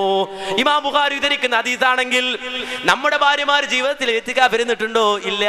അത് നമുക്കറിയുമോ? ഇല്ല. അല്ലാഹുവിന്റെ റസൂലിന്റെ ഭാര്യമാരോ അവർ ഇഅ്തികാഫ് ഇരിക്കാറുണ്ടായിരുന്നുവെന്ന് ഇമാം ബുഖാരി ഉദ്ധരിക്കുന്ന ഹദീസാണ്. അത് മറ്റൊരു വിഷയമാണ്, അങ്ങോട്ട് പോവുകയല്ല. ഈ രൂപത്തിൽ അല്ലാഹുവിന്റെ റസൂല് ഇന്നതാണ് ചെയ്യേണ്ടത് എന്ന് കാണിച്ചു തന്നിട്ട് മുസ്ലിയാർ നേരെ വിളിച്ചു കൊണ്ടുവന്നത് എങ്ങോട്ടാണ്? പാടത്തേക്കാണ്, പറമ്പിലേക്കാണ്. എന്നിട്ട് അവിടെ ആളെ കൂട്ടുകയാണ്. എന്നിട്ട് പിരിവ് നടത്തുകയാണ്, ഫണ്ട് ശേഖരം നടത്തുകയാണ്. മാത്രമല്ല പബ്ലിസിറ്റി കിട്ടുവാൻ വേണ്ടി നാടകം നടത്തുകയാണ്. ഞാൻ പറഞ്ഞിട്ട് കുറഞ്ഞു പോകണ്ട, നേരെ മറിച്ച് മുസ്ലിയാക്കൾ തന്നെ ഇത് പറയട്ടെ. ഞാൻ ഓർക്കട്ടെ, ഒരൊറ്റക്കാലം ഞാൻ അവസാനിപ്പിക്കുന്നു. കൂരിക്കുഴിത്തങ്ങൾ നിങ്ങൾ കേട്ടിരിക്കില്ലേ? കൂരിക്കുഴിത്തങ്ങൾ ആരാണ്? ഈ കൂരിക്കുഴിത്തങ്ങൾ ആരാണ്? സ്വലാത്ത് നഗർ ഫസ്റ്റ് ആരംഭിച്ചത് തൃശ്ശൂർ ജില്ലയിൽ. ഈ കൂരിക്കുഴിത്തങ്ങൾ സ്വലാത്ത് ഇങ്ങനെ ആള് കൂടി വന്നു. ഇങ്ങനത്തെ കറാമത്താ, ഇമ്മാതിരി കറാമത്ത്. എങ്ങനെ പൊളിഞ്ഞത്? കറാമത്ത് പിടിച്ചു ആൾക്കാർ. എങ്ങനെ കറാമത്ത് പിടിച്ചത്? കൊല്ലത്ത് നിന്ന് ഒരു നാടകശാലയിൽ സ്ഥിരമായി അഭിനയിക്കുന്ന ഒരു ചെറുപ്പക്കാരനെ അഭിനയിക്കാൻ കഴിയും 2000 രൂപ കൊടുത്ത് അംഗവൈകല്യം ബാധിച്ച നിലയിൽ ഇയാൾ സ്വലാത്ത് നഗറിൽ കൊണ്ടുവന്നിരുത്തി. ഇയാളെങ്ങനെ കൊക്കുചാടി വരിക? നാടകത്തിൽ അഭിനയിക്കുന്ന ആ വിദഗ്ധന്മാർ 2000 രൂപ കിട്ടുന്ന കാര്യമല്ലേ? അയാൾ അംഗവൈകല്യത്തോടെ മുമ്പിൽ വന്നിരുന്നിട്ട് സ്വലാത്തിൽ കൂടി ദുആക്ക് പങ്കെടുത്തു. അംഗവൈകല്യത്തിന് വേണ്ടി പ്രത്യേക പ്രാർത്ഥന സുഹാകാൻ. ഇയാൾ ആ സദസ്സിൽ വന്നിരുന്ന ആൾക്കാർ കണ്ടിരുന്നു. ദുആട് കഴിഞ്ഞപ്പോൾ ഇയാളെ കാലിന് നേരെയായി ആരോഗ്യത്തോട് എണീറ്റ് ഓടാൻ തുടങ്ങിയ സദസ്സിൽ. സുബ്ഹാനല്ലാഹ് സുബ്ഹാനല്ലാഹ്, ഒരു 100 ശുക്ർ. നമ്മുടെ സ്വലാത്ത് കൊണ്ട് ഇദ്ദേഹത്തിന്റെ അംഗവൈകല്യം തത്സമയം സുഖപ്പെട്ടിരിക്കുന്നു. ഇത് ആളുകൾ പിടിച്ചു. ഇയാളെ കയ്യോട് കൂടി പിടികൂടിക്കൊണ്ട് യാഥാർത്ഥ്യം ജനസമൂഹത്തിൽ ബോധ്യപ്പെട്ടപ്പോൾ ആ മഹൽ നിന്ന് പുറത്താക്കി സ്വലാത്തിന്റെ പേരിലുള്ള ചൂഷണം. ഞാൻ ദീർഘിപ്പിക്കുന്നില്ല. കണ്ടോ, ചുരുക്കി പറഞ്ഞിട്ട് ഇത്ര ഉണ്ടെങ്കിൽ കൂട്ടി പറയാൻ എത്ര ഉണ്ടാവും, ദീർഘിപ്പിച്ച് എത്ര പറയണ്ടാവും അല്ലേ? അപ്പോ റമദാൻ മാസത്തിലാണ് കൊല്ലത്ത് നിന്ന് നാടക നടനെ കൊണ്ടുവന്നു എന്നാ പറഞ്ഞത്. നമ്മൾ പറഞ്ഞല്ല, മുസ്ലിയാക്കൾ തന്നെ പറഞ്ഞതാണ്. 2000 റേറ്റ് നിശ്ചയിച്ചിട്ട് നാടക നടനെ കൊണ്ടുവന്നു. കുറച്ചു നേരം അഭിനയിക്കണേ 2000 നാടക നടന് കൊടുക്കണമെങ്കിൽ മൂലർക്ക് എത്ര കിട്ടണമെങ്കിൽ ചിന്തിക്കണോ? അപ്പൊ 2000 രൂപ കൊടുത്തിട്ട് നാടകം തന്നെ കൊണ്ടുവന്നു. കാല് വളഞ്ഞ് അയാൾ സ്റ്റേജിലേക്ക് കയറി വന്നു എന്നാ. എന്നിട്ട് അവിടെ പൈസ കൊടുത്തു, കാലിന്റെ അസുഖം മാറി, കാല് നേരെയായി ഇറങ്ങി ഓടുകയാണ്. കാല് ശരിയായി, കാല് വളഞ്ഞവന്റെ കാല് ശരിയായി. എല്ലാവരും ഞെട്ടി. കാലിന് മെഡിക്കൽ കോളേജ് ഒക്കെ അടച്ചു പൂട്ടേണ്ടി വരും, മുഴുവൻ ഹോസ്പിറ്റലും അടിച്ചു പൂട്ടേണ്ടി വരുമല്ലോ. അപ്പൊ ഈ രൂപത്തിൽ പ്രത്യേകമായ സംവിധാനങ്ങൾ ഉണ്ടെങ്കിൽ അപ്പൊ സ്വാഭാവികമായും ആകെ പ്രശ്നമായി, ആളുകൾ ചർച്ചയായി. അങ്ങനെ കാല് ശരിയായിട്ട് ഇയാൾ ഇങ്ങനെ പോകുമ്പോ ചില ചെറുപ്പക്കാർക്ക് സംശയമായി, പടച്ചോൻ ഈ കാല് ശരിയായിട്ടുണ്ടോ, ഇനി അതല്ല നാട്ടിൽ വീട്ടിൽ ചെല്ലുമ്പോൾ വീണ്ടും പഴയതുപോലെ ആകുമോ എന്ന് സംശയം തോന്നിയിട്ട് ആളുകൾ പിടിച്ചിട്ട്, ചെറുപ്പക്കാർ പിടിച്ചിട്ട് ശരിയായോ എന്ന് അറിയാൻ വേണ്ടി തിരിച്ചൊക്കെ നോക്കി. അങ്ങോട്ടൊന്ന് തിരിച്ച് ഇങ്ങോട്ടൊന്ന് തിരിച്ച്, ശരിയായോ, ഇനി അതെല്ലാം കേട് വരുമോ എന്ന് അറിയാൻ വേണ്ടി തിരിച്ചു നോക്കിയപ്പോ ഇയാൾ പറഞ്ഞു, വേണ്ട വേണ്ട, ഇനി തിരിക്കല്ല്, ഞാനൊരു പാവം നാടക നടന ഉസ്താദ് പറഞ്ഞിട്ട് വന്നതാ, 2000 കിട്ടും എന്നത് കൊണ്ട് വന്നതാണ്. മാന്യ സഹോദരൻ, എന്താണ് ഈ വിൽക്കുന്നത്? എവിടെയാണ് ഈ ഇടപെടുന്നത്? എവിടെ കയറിയാണ് കളിക്കുന്നത്? അള്ളാഹുവിന്റെ മതത്തിലാ, റബ്ബിന്റെ മതത്തിലാ. ഇവിടെ ഇടപെടാൻ ആർക്കെങ്കിലും അവകാശമുണ്ടോ? മാന്യ സഹോദരങ്ങളെ, ദീനിൽ കയറി കളിക്കാൻ ഏതെങ്കിലും ഒരാൾക്ക് അവകാശമുണ്ടോ? ഒരക്ഷരം കൊണ്ട് ദീനിനെ മാറ്റിമറിക്കാൻ ഒരാൾക്ക് അവകാശമുണ്ടോ? ഇല്ല. റസൂലുള്ളാഹി സ്വല്ലല്ലാഹു അലൈഹി വസല്ലമയുടെ ജീവിത കാലഘട്ടത്തിൽ തന്നെ റസൂൽ അത് പഠിപ്പിക്കുകയാണ്. മഹാനായ ബറാ ഇബ്നു ആസിബ് റളിയല്ലാഹു അൻഹു റിപ്പോർട്ട് ചെയ്യുന്ന ഹദീസിൽ കാണാം, ഖാല ലി റസൂലുള്ളാഹി സ്വല്ലല്ലാഹു അലൈഹി വസല്ലം, അല്ലാഹുവിന്റെ റസൂൽ ഒരിക്കൽ എന്നെ വിളിച്ചിട്ട് എന്നോട് പറയുകയാണ്, മോനെ, ഇദാ അതൈത മൽജഅക, നീ വീട്ടിൽ ചെന്നിട്ട് നിന്റെ വിരിപ്പിലേക്ക് ചെന്നാൽ, ഫതവല്ല വുദൂഅക ലിസ്വലാ, മോനെ, നീ വെറുതെ നേരെ ആ വിരിപ്പിലേക്ക് പോയി കിടക്കരുത്.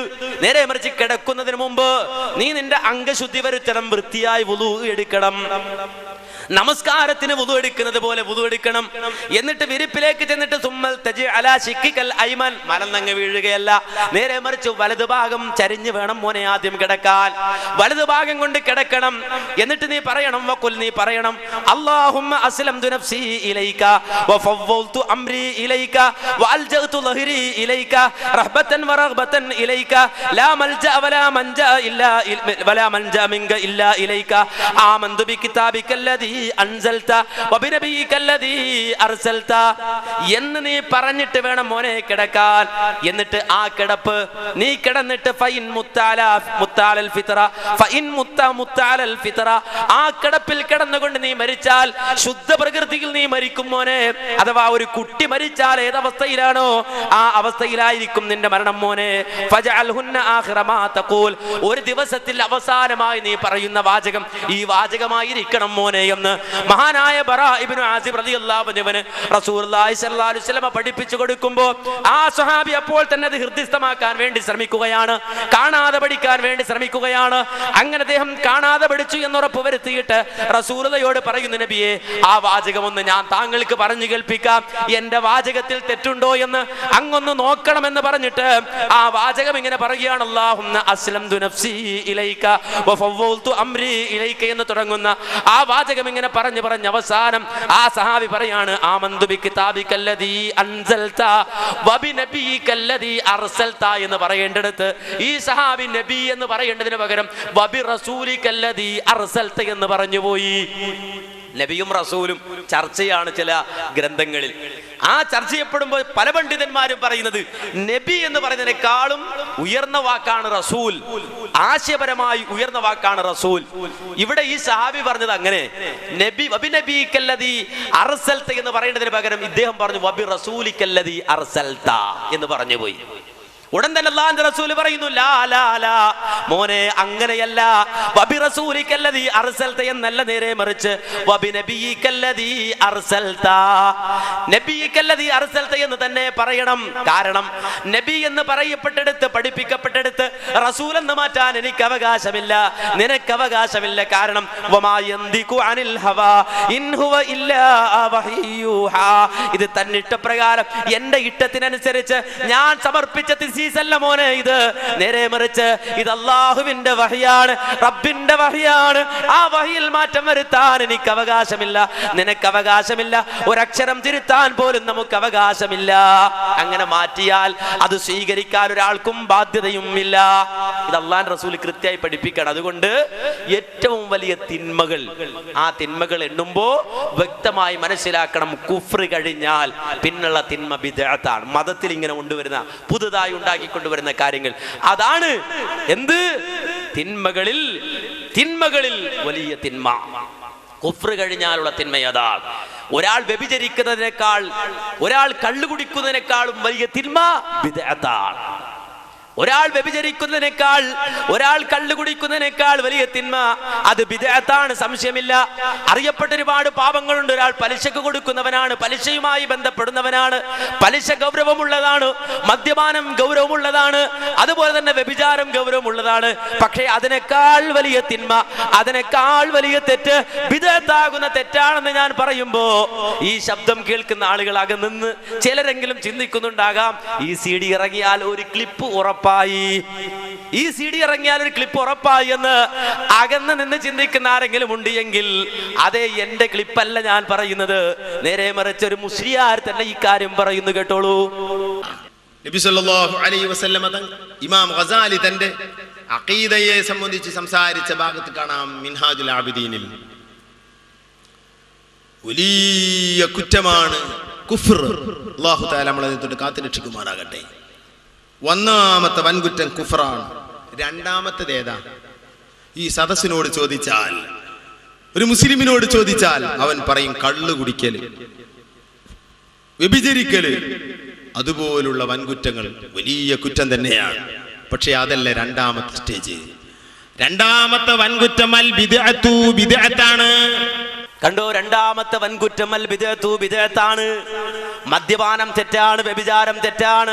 പക്ഷേ ആ വ്യഭിചാരത്തെക്കാൾ വലിയ തെറ്റ് ബിദ്അത്താകുന്ന തെറ്റാണ്. ഇത് പണ്ഡിത ലോകം അംഗീകരിച്ചതാണ്, പണ്ഡിത ലോകം പറഞ്ഞതാണ്. മഹാനായ സുഫ്യാൻ സൂരി റഹിമഹുല്ല തന്നെ പറഞ്ഞത്, തീർച്ചയായും അത് ഇന്നൽ ബിദ്അത ഹബ്ബു ഇലാ ഇബ്ലീസ് മിനൽ മഅസിയ. അറിയപ്പെട്ട മാസിയത്തുകളുണ്ട്, ഏതുപോലെ? മദ്യപാനം പോലെ, വ്യഭിചാരം പോലെ, പലിശ പോലെ അറിയപ്പെട്ട ആ പാപത്തെക്കാൾ പിശാചിന്, ഇബ്ലീസിന് ഏറ്റവും ഇഷ്ടം ഒരാൾ ബിദ്അത്ത് ചെയ്യലാണ്, ഒരാൾ ബിദ്അത്ത് ചെയ്യലാണ്. കാരണം അതിന് കാരണമുണ്ട്, അന്നൽ ബിദ്അത ലാ യുതാബു മിൻഹാ. ഒരാൾ ബിദ്അത്ത് ചെയ്താൽ തൗബ ചെയ്യൂല. അതാ പ്രശ്നം. കാരണം ഇത് നല്ലതാണെന്ന് വിചാരിച്ചിട്ട് ഇത് മുഴുവൻ ചെയ്യല്, നല്ലതാണെന്ന് കരുതിയിട്ടാണ് ഇത് ചെയ്യല്.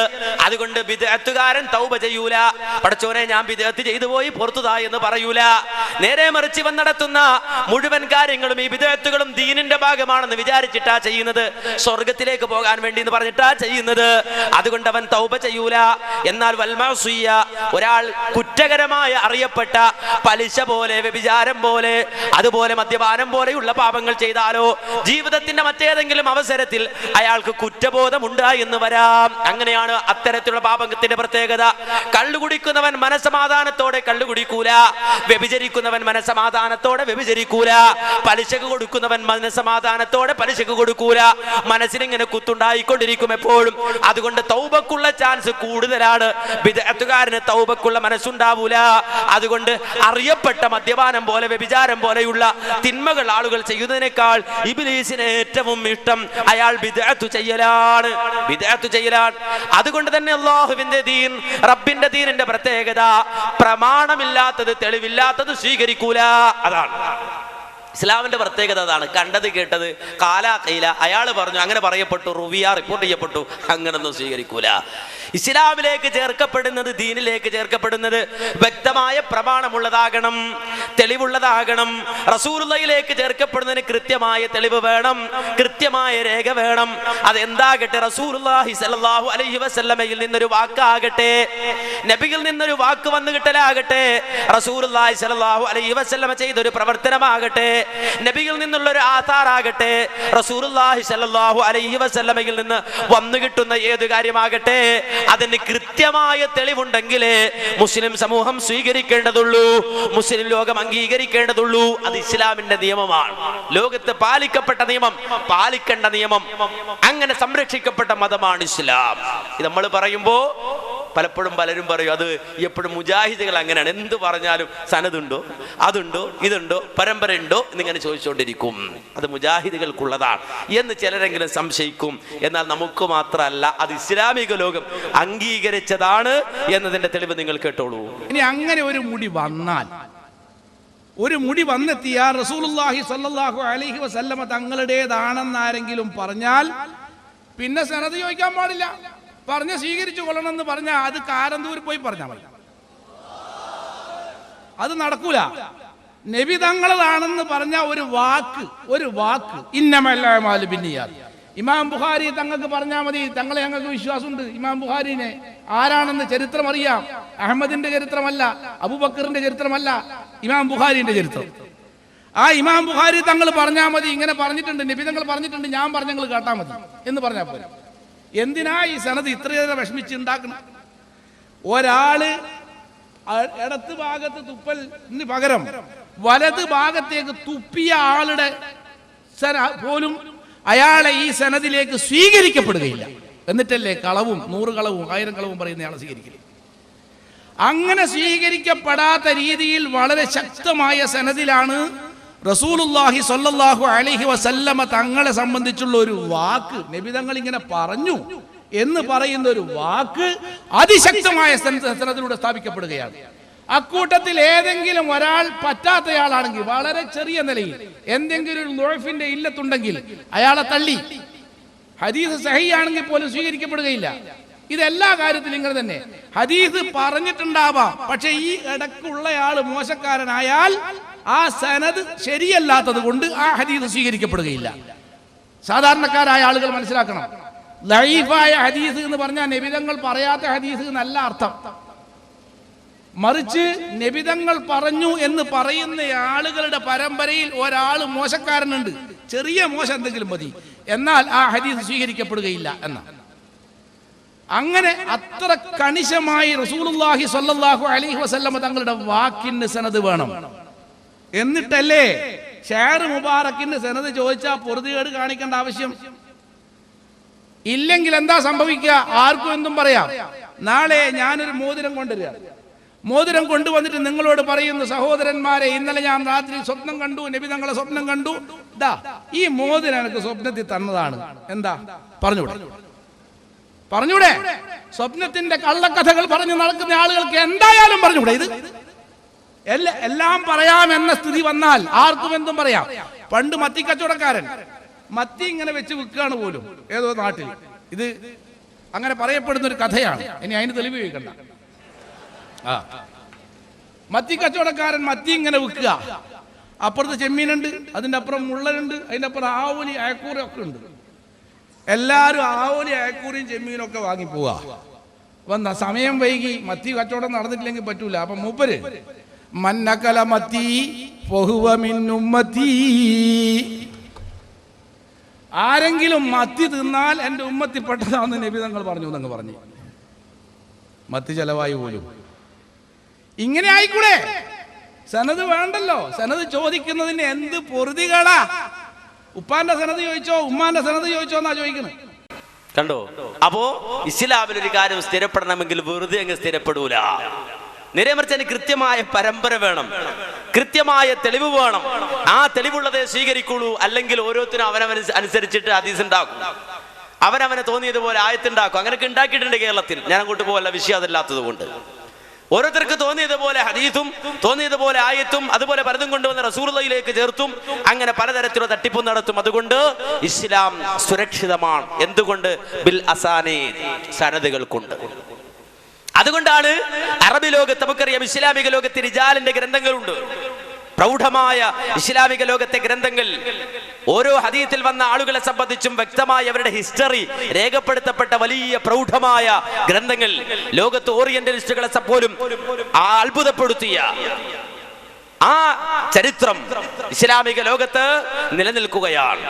എന്നാൽ ഇവിടെ നമ്മൾ കാണുന്നത്, കേരളത്തിൽ നമ്മൾ കാണുന്നത്, എന്തെങ്കിലും ഒന്ന് കൊണ്ടുവരിക, ഒരു ചരക്ക് കൊണ്ടുവരിക, നബിയിലേക്ക് അത് ചേർക്കുക, എന്നിട്ട് കാര്യം എന്തത്, എവിടുന്നാ കിട്ടിയത്, ഇതെങ്ങനെയാ കിട്ടിയത്, അത് സ്വപ്നത്തിൽ കിട്ടിയതാണ്, അല്ലെങ്കിൽ സ്വപ്നം കണ്ടതാണ്. ഒറ്റടിയാ.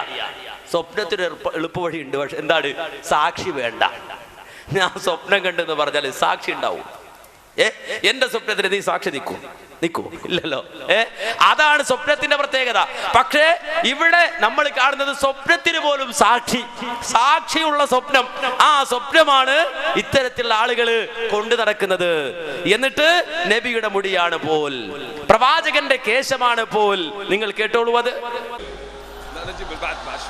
ഡൽഹിയിൽ നബി സല്ലല്ലാഹു അലൈഹി വസല്ലമയുടെ ആധാറുകൾ സൂക്ഷിച്ചു വരുന്ന, ഷാജഹാൻ ചക്രവർത്തിയുടെ കാലം മുതലേ സൂക്ഷിച്ചു വരുന്ന പരമ്പരയിൽപ്പെട്ട സയ്യിദ് ബാഖിർ അഹമ്മദ് അവറുകളും ഈ സദസ്സിൽ പ്രത്യേകമായി ഹാജരായിട്ടുണ്ടെന്നും നേരത്തെ ഇവിടെ സയ്യിദ് ബറക്കാത്തി സയ്യിദന്മാർ മുഖേന ബഹുമാനപ്പെട്ട ശൈഖുനാ അവറുകൾക്ക് ലഭിച്ച മുടി ഇവിടെ സൂക്ഷിപ്പുണ്ടെന്നും അതിന്റെ പുറമെയാണ് അഷ്റഫുൽ ഖൽഖ് സല്ലല്ലാഹു അലൈഹി വസല്ലം തങ്ങളുടെ മുടി ബഹുമാനപ്പെട്ട ഖസ്റജ് ഗോത്രത്തിൽപ്പെട്ട സഹാബത്ത്, അൻസാരികളായ സഹാബത്തിന്റെ ഗോത്ര പരമ്പരയിൽപ്പെട്ട UAE ഗവൺമെന്റിന്റെ ഔഖാഫിലെ മന്ത്രിയായിരുന്ന മഹാനവറുകളുടെ മകനാണ് ഇപ്പോൾ നമ്മളോട് സംസാരിച്ചത്. ആ മന്ത്രി സമാഹത്തിൽ ഇമാം മുഹമ്മദ് അൽ ഖസ്റജി അവരുടെ മകൻ അഹ്മദ് മുഹമ്മദ് അൽ ഖസ്റജി അവറുകളാണ് ഇപ്പോൾ നബി സല്ലല്ലാഹു അലൈഹി വസല്ലം തങ്ങളുടെ മുടി ഉസ്താദ് അവറുകളുടെ കയ്യിലേക്ക് കൈമാറും. നബി സല്ലല്ലാഹു അലൈഹി വസല്ലം തങ്ങളുടെ അനുമതി ലഭിക്കാത്തത് കൊണ്ടായിരുന്നു ഇതേവരെ ഈ മുടി ഉസ്താദ് അവറുടെ കയ്യിലേക്ക് കൈമാറാത്തതെന്നും ഇപ്പോൾ നബി സല്ലല്ലാഹു അലൈഹി വസല്ലം തങ്ങളുടെ അനുമതി സ്വപ്നത്തിലൂടെ ലഭിച്ചതിന്റെ പേരിലാണ് ഈ മുടി നിങ്ങൾക്ക് കൈമാറുന്നതെന്നും നേരത്തെ ഉസ്താദ് അവറുകളോട് ഷെയ്ഖ് അഹമ്മദ് അവറുകൾ പറയുമ്പോൾ ഞാനും സമീപത്തുണ്ടായിരുന്നു. കണ്ടോ? അപ്പോ സ്വപ്നത്തിന് ഞാൻ സാക്ഷി. ആര് കണ്ട സ്വപ്നത്തിന്? ഖസ്റജി കണ്ട സ്വപ്നത്തിന്. അതെന്താ? കുറച്ചു നേരത്തെ ഉസ്താദിനോട് ആ വിവരം പറയുമ്പോൾ ഞാനും ഉണ്ടായിരുന്നു. ഒരാൾ സ്വപ്നം കണ്ട വിവരം മറ്റേയാളോട് പറയുമ്പോ ഞാൻ കേട്ടിരുന്നാൽ അത് ഞാൻ നാട്ടുകാരോട് പറയേണ്ട വല്ല കാര്യം കേട്ടോ, അത് അയാൾ കണ്ട സ്വപ്നല്ലേ. അപ്പൊ ആധികാരികത ഉണ്ടാക്കുകയാണ്. ഖസ്റജി കണ്ട സ്വപ്നത്തിന് ഞാൻ സാക്ഷി. ഇത് സ്വപ്നം കണ്ടതിന്റെ അടിസ്ഥാനത്തിലാണ് നഖ്ല് ചെയ്യുന്നത്, നീക്കിക്കൊടുക്കുന്നത് എന്നാണ്. അത് തെളിവാക്കുകയാണ്, തെളിവ് കൊണ്ടുവരികയാണ്, ആധികാരികത കൊണ്ടുവരികയാണ്. മഹാന്റെ സഹോദരികൾ, ഒരാൾ സ്വപ്നം കണ്ടാൽ അത് ദുനിയാവിന്റെ കാര്യത്തിൽ തെളിവാക്കാൻ പറ്റും, പിന്നല്ലേ ദീനിന്റെ കാര്യത്തിൽ.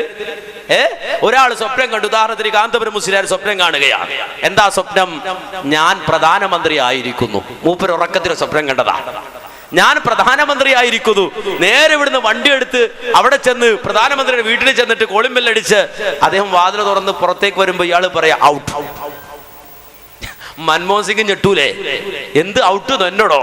അതെ, ഇനി പ്രധാനമന്ത്രി നിങ്ങളല്ല, ഞാനാകുന്ന മഹാനാകുന്നു, ഞാനാണ് പ്രധാനമന്ത്രി. അതെന്താ കാര്യം? ഇപ്പൊ ഇലക്ഷനൊന്നും നടന്നില്ലല്ലോ ഈ അടുത്ത്, എന്റെ മന്ത്രി പദവി പോകാന് വേറെ പ്രശ്നമൊന്നും ഇല്ലല്ലോ എന്ന് മൻമോഹൻ സിംഗ് ചോദിക്കുമ്പോ ഇയാള് പറയാണ്, ഞാൻ ഇന്നലെ സ്വപ്നം കണ്ട് പ്രധാനമന്ത്രിയായി. ഇത് ദുനിയാവിന്റെ കാര്യത്തിൽ പറ്റുമോ? ഒരാൾ വേറൊരാൾ സ്വപ്നം കാണുകയാണ്, എന്ത് അപ്പുറത്തെ പുറയുടെ ഞാൻ വാങ്ങി, പിറ്റേന്ന് ഇയാൾ അവിടെ ചെല്ലുക, വീട്ടിൽ എല്ലാവരും ഇറങ്ങണം, ഞാൻ ഇന്നലെ സ്വപ്നം കണ്ടിട്ടുണ്ട്, ഈ പറമ്പ് ഞാൻ വാങ്ങിയിട്ടുണ്ട്. പറ്റുമോ? ദുനിയാവിന്റെ കാര്യത്തിൽ പറ്റണോ സ്വപ്നം? ഇല്ല. പിന്നെ എങ്ങനെ ദീനിന്റെ കാര്യത്തിൽ പറ്റുക? അപ്പൊ സ്വപ്നം കണ്ടു എന്ന് പറഞ്ഞ് ആധികാരികത വരുത്താൻ ശ്രമിക്കുകയാണ്. പക്ഷെ ഒരു കാര്യം മനസ്സിലാക്കണം, സ്വപ്നം തെളിവല്ല. ഇസ്ലാമിൽ സ്വപ്നം തെളിവല്ല. അമ്പിയാക്കന്മാരുടേതല്ലാത്ത സ്വപ്നങ്ങൾക്ക് ഇസ്ലാമിൽ ആധികാരികതയില്ല. നബിമാരുടെ സ്വപ്നം ദീനിൽ തെളിവാണ്. പക്ഷേ പ്രവാചകന്മാരല്ലാത്ത എത്ര വലിയ ആളുകളായിരുന്നാലും അവരുടെ സ്വപ്നം ദീനിൽ തെളിവല്ല. ഇത് മുജാഹിദുകളുടെ മാത്രം വാദമല്ല, കേട്ടോളൂ. നമ്മൾ ഈ ലോകത്ത് ഒരു പക്ഷേ സുഖങ്ങൾ അനുഭവിക്കും, നല്ല നല്ല സ്വപ്നങ്ങളൊക്കെ അനുഭവിക്കും. സ്വപ്നമല്ല ഇസ്ലാം. സത്യമായ റൂട്ടിലൂടെ നീങ്ങിയാൽ കാണുന്ന സ്വപ്നങ്ങൾ ഒരുപക്ഷേ സത്യമായേക്കാം. സ്വപ്നങ്ങളിലൂടെയാണോ സത്യാസത്യ വേർതിരിക്കുന്നത്? അല്ല. സത്യമാണെന്നതിന് വേറെ തെളിവ് വേണം, എന്നിട്ട് സ്വപ്നം കാണട്ടെ. അങ്ങനെയാണ് മനസ്സിലാക്കേണ്ടത്. സ്വപ്നം വെച്ചിട്ട് കള്ളത്തരത്തെ സത്യമാക്കാൻ നാം നോക്കരുത്. അത് നമുക്കും പറയാനുള്ളത്, സ്വപ്നം വെച്ചിട്ട് കള്ളത്തരത്തെ ശരിയാക്കാൻ നോക്കരുത്. ഒരിക്കലും സ്വപ്നം കൊണ്ട് ഒരിക്കലും ഒരു കള്ളത്തരവും ശരിയായി മാറുകയില്ല. അല്ലെങ്കിൽ ഒരാൾ സ്വപ്നം കണ്ടതിനനുസരിച്ച് സംഭവങ്ങൾ നടക്കണമെങ്കിൽ ഉറപ്പിക്കുക കണ്ടത് ശരിയായിരുന്നു. നേരെ മറിച്ച് ഇവിടെ നബി പറഞ്ഞു അത്രേ ഇത് കൊടുക്കാൻ വേണ്ടിയിട്ട്. ഈ പറയുന്ന ആളാകട്ടെ ഉറക്കം നോക്കിയ മൂപ്പര് സ്വപ്നം കാണാനുള്ള ഈ പറഞ്ഞത് അത് വേറൊരു വിഷയമാണ്, ഞാൻ ഇപ്പൊ പറയുന്നില്ല. അത് വേറൊരു CD ഇറങ്ങുന്നുണ്ട്, പകരയുടെ സ്വപ്നവും പേരോടിന്റെ ദുഃഖവും. അത് നിങ്ങൾ വിശദമായി കണ്ടാൽ ഇദ്ദേഹത്തിന്റെ സ്വപ്ന കഥകൾ അവിടെ കൂടുതൽ വിശദീകരിക്കുന്നതാണ്. അപ്പൊ നിങ്ങൾ മനസ്സിലാക്കണം, ഈ രൂപത്തിൽ സ്വപ്നം തെളിവല്ല. എന്നിട്ട് സ്വപ്നം കണ്ടത്രേ ഇത് കാന്തപുരത്തിനെ മുടി കൊടുക്കാൻ റസൂലുള്ള സ്വപ്നത്തിൽ വന്ന് പറഞ്ഞിട്ടാണ് കൊടുത്തത് എന്നാ. എന്താ ഈ മുടി? അതിന് മുമ്പ് വേറൊരു മുടി ഉണ്ടായിരുന്നു, ബറക്കാത്തി കുടുംബത്തിൽ നിന്ന് കിട്ടിയതാണ് പോലും.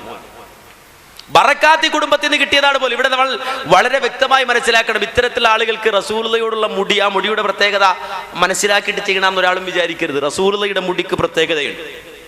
അള്ളാഹുവിന്റെ റസൂലിന്റെ ആധാറുകൾക്ക് പ്രത്യേകതയുണ്ട്. മുജാഹിദുകൾ അംഗീകരിക്കുന്നവരാണ് അതൊക്കെ മുജാഹിദുകൾ അംഗീകരിക്കുക. മുഹമ്മദ് നബിയുടെ ശരീരം എന്ന് പറഞ്ഞാൽ മറ്റുള്ളവരുടെ ശരീരം പോലെയല്ല. റസൂലുള്ളാന്റെ ആധാറുകളെ കൊണ്ട് റസൂലുള്ളാന്റെ സഹാബത്ത് ബർക്കത്തെടുത്തിരുന്നു, ഒരു സംശയമില്ല. ഇസ്ലാമിന്റെ ആദ്യഘട്ടത്തിൽ നമുക്കറിയാം വളരെ ശക്തമായി തന്നെ സഹാബത്ത് ഇടപെടുമായിരുന്നു. നബി സല്ലല്ലാഹു അലൈഹി വസല്ലമയുടെ ശത്രുക്കൾ പ്രവാചകൻ സല്ലല്ലാഹു അലൈഹി വസല്ലമയെ എത്രത്തോളം മോശമാക്കി ചിത്രീകരിക്കുന്നുവോ അതിന്റെ ഇരട്ടി അല്ലാഹുവിന്റെ റസൂലിന്റെ സഹാബത്ത് നബിയോടുള്ള ഹുബ്ബ് പ്രകടിപ്പിച്ചിട്ടുണ്ട്. സംശയമില്ല, യാതൊരുവിധ സംശയവുമില്ല. എത്രത്തോളം അല്ലാഹുവിന്റെ റസൂലിന്റെ ഉമനീര്, ആ ഉമനീര് പോലും സ്വന്തം കരങ്ങൾ കൊണ്ട് സഹാബത്ത് ഏറ്റുവാങ്ങിയിട്ട് അത് ശരീരത്തിൽ പുരട്ടുമായിരുന്നു. വുളൂഇന്റെ അവയവങ്ങളിൽ നിന്ന് ഒലിച്ചിറങ്ങുന്ന വെള്ളം സഹാബത്ത് ശേഖരിക്കുമായിരുന്നു, അത് ശരീരത്തിൽ പുരട്ടുമായിരുന്നു. മാത്രമല്ല റസൂലുള്ളാഹി സ്വല്ലല്ലാഹു അലൈഹി വസല്ലമയുടെ മുടി കൊണ്ട് അവർ ബർക്കത്തെടുക്കുമായിരുന്നു, സംശയമില്ല. എന്നാൽ ഇതെല്ലാം ചെയ്യുമ്പോഴും അല്ലാഹുവിന്റെ റസൂൽ വളരെ വ്യക്തമായി അവർക്ക് പഠിപ്പിച്ചു കൊടുത്തൊരു കാര്യമുണ്ട്. എന്താ കാര്യമെന്നറിയുമോ? ഒരിക്കൽ മഹാനായ മുഹമ്മദുർ റസൂലുള്ളാഹി സ്വല്ലല്ലാഹു അലൈഹി വസല്ലമ കാന ഇദാ തവല്ലഅ ഔ തനഖമ ഇബ്തദറു നുഖാമതഹു വവദൂഅഹു ഫമസഹു ബിഹാ വുജൂഹഹും വജുലൂദഹും. അല്ലാഹുവിന്റെ റസൂൽ ഒരിക്കൽ ഇദാ വുദു എടുക്കുമ്പോ ആ വുദുഇന്റെ വെള്ളത്തിന് വേണ്ടിയിട്ട് സഹാബത്ത് തിരക്ക് കൂട്ടുകയാണ്. അതുപോലെ റസൂലുള്ളാഹിയുടെ ഉമനീരിന് വേണ്ടിയിട്ട് സഹാബത്ത് തിരക്ക് കൂട്ടുകയാണ്. എന്നിട്ട് അവർ ശേഖരിച്ചിട്ട് അവരുടെ ശരീരത്തിൽ അവർ പുരട്ടുകയാണ്. ആ രംഗം അല്ലാഹുവിന്റെ റസൂൽ കാണുമ്പോ നബി സല്ലല്ലാഹു അലൈഹി വസല്ലം ചോദിക്കുകയാണ്, ലിമ തഫ്അലൂന ഹാദാ, എന്തിനാ നിങ്ങൾ ഇങ്ങനെ ചെയ്യുന്നത്? എന്തിനാ നിങ്ങൾ ഇങ്ങനെ പ്രവർത്തിക്കുന്നത്? ആ സന്ദർഭത്തിൽ അല്ലാഹുവിന്റെ റസൂലിനോട് അവർ പറഞ്ഞ മറുപടി വ്യത്യസ്തമായ സനദിൽ കാണാം. ഓ നബിയെ, അങ്ങയോടുള്ള സ്നേഹം കൊണ്ടാണ്. ഓ റസൂലെ, അങ്ങയോടുള്ള സ്നേഹം കൊണ്ടാണ്. ആ സ്നേഹം ഞങ്ങൾ പ്രകടിപ്പിക്കുകയാണെന്ന് റിപ്പോർട്ടിലുണ്ട്. മറ്റു റിപ്പോർട്ടിൽ നൽതമിസു ബിഹിൽ ബറക, അതുകൊണ്ട് ഞങ്ങൾ ബർക്കത്ത് എടുക്കുകയാണ്. ഇത് റസൂലുള്ളാഹി സ്വല്ലല്ലാഹു അലൈഹി വസല്ലമയുടെ സഹാബത്ത് നബിയോട് പറയുമ്പോൾ അല്ലാഹുവിന്റെ റസൂൽ അവർക്ക് പറഞ്ഞു പഠിപ്പിച്ചു കൊടുക്കും. മൻ അഹബ്ബ അയ്യുഹിബ്ബഹുല്ലാഹു വറസൂലുഹു, ആരെങ്കിലും അല്ലാഹുവിന്റെ സ്നേഹം കൊതിക്കുന്നുവെങ്കിൽ, അല്ലാഹുവിന്റെ റസൂലിന്റെ സ്നേഹം കൊതിക്കുന്നുവെങ്കിൽ ഫൽയസ്തുഖിൽ ഹദീസ, പറയുമ്പോൾ സത്യം മാത്രം പറയട്ടെ. വൽയുഅദ്ദിൽ അമാനത, അമാനത്ത് കൊടുത്തു വിട്ടട്ടെ. വലാ യുദി ജാറഹു, അയൽവാസി ഉപദ്രവിക്കാതിരിക്കട്ടെ. ബർക്കത്ത് അങ്ങനെ എടുക്കണം. അല്ലാഹുവിന്റെ റസൂല് ആ റസൂലുള്ളാഹിയുടെ നിർദ്ദേശം പാലിച്ചുകൊണ്ട് സത്യം മാത്രം പറഞ്ഞ്, അതുപോലെ തന്നെ അമാനത്ത് കൊടുത്തു വീട്ടി അയൽവാസികളോട് നല്ല നിലയിൽ പ്രവർത്തിച്ചിട്ട് ബർക്കത്ത് എടുക്കണം. അല്ലാഹുവിന്റെ റസൂല് പഠിപ്പിച്ചു കൊടുക്കുകയാണ്. പ്രവാചകന്റെ ആധാറുകളെ കൊണ്ട് സഹാബത്ത് ബർക്കത്ത് എടുക്കുമ്പോ പ്രവാചകൻ കൃത്യമായ ഉദ്ദേശം, ബർക്കത്ത് കൊണ്ട് ഉദ്ദേശിക്കപ്പെടുന്ന ഉദ്ദേശം ഇതുകൊണ്ട് മാത്രമല്ല നിങ്ങൾ സ്വീകരിക്കേണ്ടത്, നേരെ മറിച്ച് സത്യം പറഞ്ഞുകൊണ്ടും അതുപോലെ അമാനത്ത് കൊടുത്തു വീട്ടിക്കൊണ്ടും അയൽവാസിയോട് നല്ല നിലയിൽ പെരുമാറിക്കൊണ്ടും നിങ്ങൾ ബർക്കത്ത് എടുക്കണം. അതാണ് യഥാർത്ഥ ബർക്കത്ത്. അതാണ് നിങ്ങളുടെ ജീവിതത്തിൽ ഏറ്റവും കാര്യമായി നിങ്ങൾ സൂക്ഷിക്കേണ്ടത് എന്ന് അല്ലാഹുവിന്റെ റസൂല് പഠിപ്പിച്ചു കൊടുത്തിട്ടുമുണ്ട്. എന്നാൽ ഈ രൂപത്തിലുള്ള ഹദീസുകൾ മനസ്സിലാക്കിയിട്ടോ റസൂലുള്ളാഹിയുടെ പ്രാധാന്യം മനസ്സിലാക്കിയിട്ടോ ഒന്നുമല്ല ഇവർ ഇത്തരത്തിലുള്ള മുടികളുമായി രംഗപ്രവേശനം ചെയ്യുന്നത്. നേരെ മറിച്ച് ഇത് റിസാലയാണ്. 2011 ജനുവരിയിൽ പുറത്തിറങ്ങിയ റിസാല. ഈ റിസാലയിൽ സാക്ഷാൽ കാന്തപുരത്തിന്റെ മകനോടൊരു ചോദ്യമുണ്ട്. ആ ചോദ്യത്തിന് അയാൾ പറയുന്ന മറുപടി നിങ്ങൾ കേട്ടു നോക്കി. ഇവർ ഈ സമുദായത്തെ എങ്ങനെ കാണുന്നത് എന്നതിന് തെളിവാണ് ഈ വാചകം. പുരോഹിതന്മാർ മുസ്ലിം സമുദായത്തെ എങ്ങനെയാണ് കാണുന്നത് എന്നതിന്റെ ഉദാഹരണമാണ്. എന്താ ഇദ്ദേഹം പറയുന്നത്? ഇത് പറയും നിങ്ങൾ മനസ്സിലാക്കണം. ഹക്കീമോനാണ്, അഥവാ കാന്തപുരത്തിന്റെ മകനാണ്, അബ്ദുൽ ഹക്കീം അസ്ഹരിയാണ്. എന്താ പറയുന്നത് കേട്ടോളൂ. മർക്കസ് വിഭാവനം ചെയ്യുന്ന കമ്മ്യൂണിറ്റി ഇവിടെയുള്ള സുന്നി മുസ്ലിം കമ്മ്യൂണിറ്റിയാണ്. അതൊരു കളവാ. മർക്കസ് വിഭാവനം ചെയ്യണ കമ്മ്യൂണിറ്റി ഇവിടെയുള്ള കാന്തപുരം സുന്നികളെ മാത്രം ഈ സുന്നികളെ വിഭാവനം ചെയ്യുന്നുണ്ടോ? മുജാഹിദുകൾ വിഭാവനം ചെയ്യുന്നുണ്ടോ? ജമാഅത്ത് ഇസ്ലാമി വിഭാവനം ചെയ്യുന്നുണ്ടോ? ഇല്ല. അദ്ദേഹം പറയാണ് സുന്നി മുസ്ലിം കമ്മ്യൂണിറ്റിയാണ്. എന്നിട്ട് അടുത്ത വാചകം കേരളത്തിലേക്ക് നോക്കൂ. എന്താ കേരളത്തിന്റെ പ്രത്യേകത? അടുത്ത വാചകം, ഈ സമുദായം വലിയൊരു മാർക്കറ്റാണ്. എന്റെ വാക്കല്ല, കാന്തപുരത്തിന്റെ മകന്റെ വാക്കാണ്. എന്ത്? ഈ സമുദായം വലിയ ഒരു മാർക്കറ്റാണ്. SYS മാത്രം 10 ലക്ഷം മെമ്പർമാരുണ്ട്. അതിന് അന്വേഷണ കമ്മീഷനെ വേറെ വെക്കണം. ഏതായിരുന്നാലും പറഞ്ഞത് അങ്ങനെ തന്നെ നമുക്ക് വെക്കാം. 10 ലക്ഷം മെമ്പർമാരുണ്ട്. അടുത്ത വാചകം, ഈ മാർക്കറ്റ് ഉപയോഗപ്പെടുത്തി ഇവർക്ക് വേണ്ടിയുള്ള ഉൽപാദനത്തിലേക്കും പ്രൊഫഷണൽ ഹെൽപ്പിലേക്കും നീങ്ങിയാൽ കാര്യങ്ങൾ എളുപ്പമാകും. ഈ മാർക്കറ്റ് ലക്ഷ്യമാക്കി പ്രവർത്തിക്കണം എന്നാ പറയുന്നത്. ഏത് മാർക്കറ്റ്? മുസ്ലിം സമുദായമാകുന്ന മാർക്കറ്റ്. മാർക്കറ്റിന്റെ മലയാളം എന്താ സഹോദര? എന്താ മാർക്കറ്റിന്റെ മലയാളം? ചന്ത.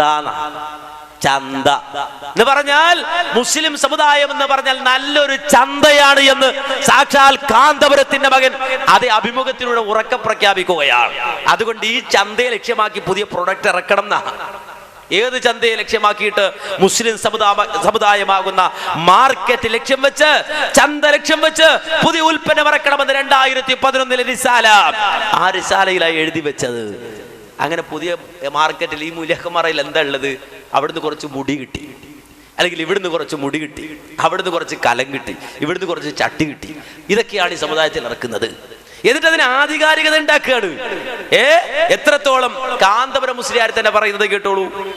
ഇതിനു മുമ്പ്, ഏതാനും വർഷങ്ങൾക്ക് മുമ്പ് നമ്മുടെ മർക്കസിൽ അങ്ങനെ ഉള്ള ഒരു ഷെയർ മുബാറക്ക് നമുക്ക് സാദാത്തുക്കളിൽ നിന്ന് ലഭിച്ചത് നിങ്ങൾക്ക് ഓർക്കുന്നുണ്ടായിരിക്കും. അതിൻ്റെ സനദ് എൻ്റെ കൈവശം ഉണ്ട്, ഇവിടെ വെച്ചിട്ടും ഉണ്ട്. കണ്ടോ? മുമ്പൊരു മുടി കിട്ടിയിരുന്നു, അതിന്റെ സനദ് എൻ്റെ കയ്യിൽ ഉണ്ട്, അതിവിടെ വെച്ചിട്ടും ഉണ്ട്.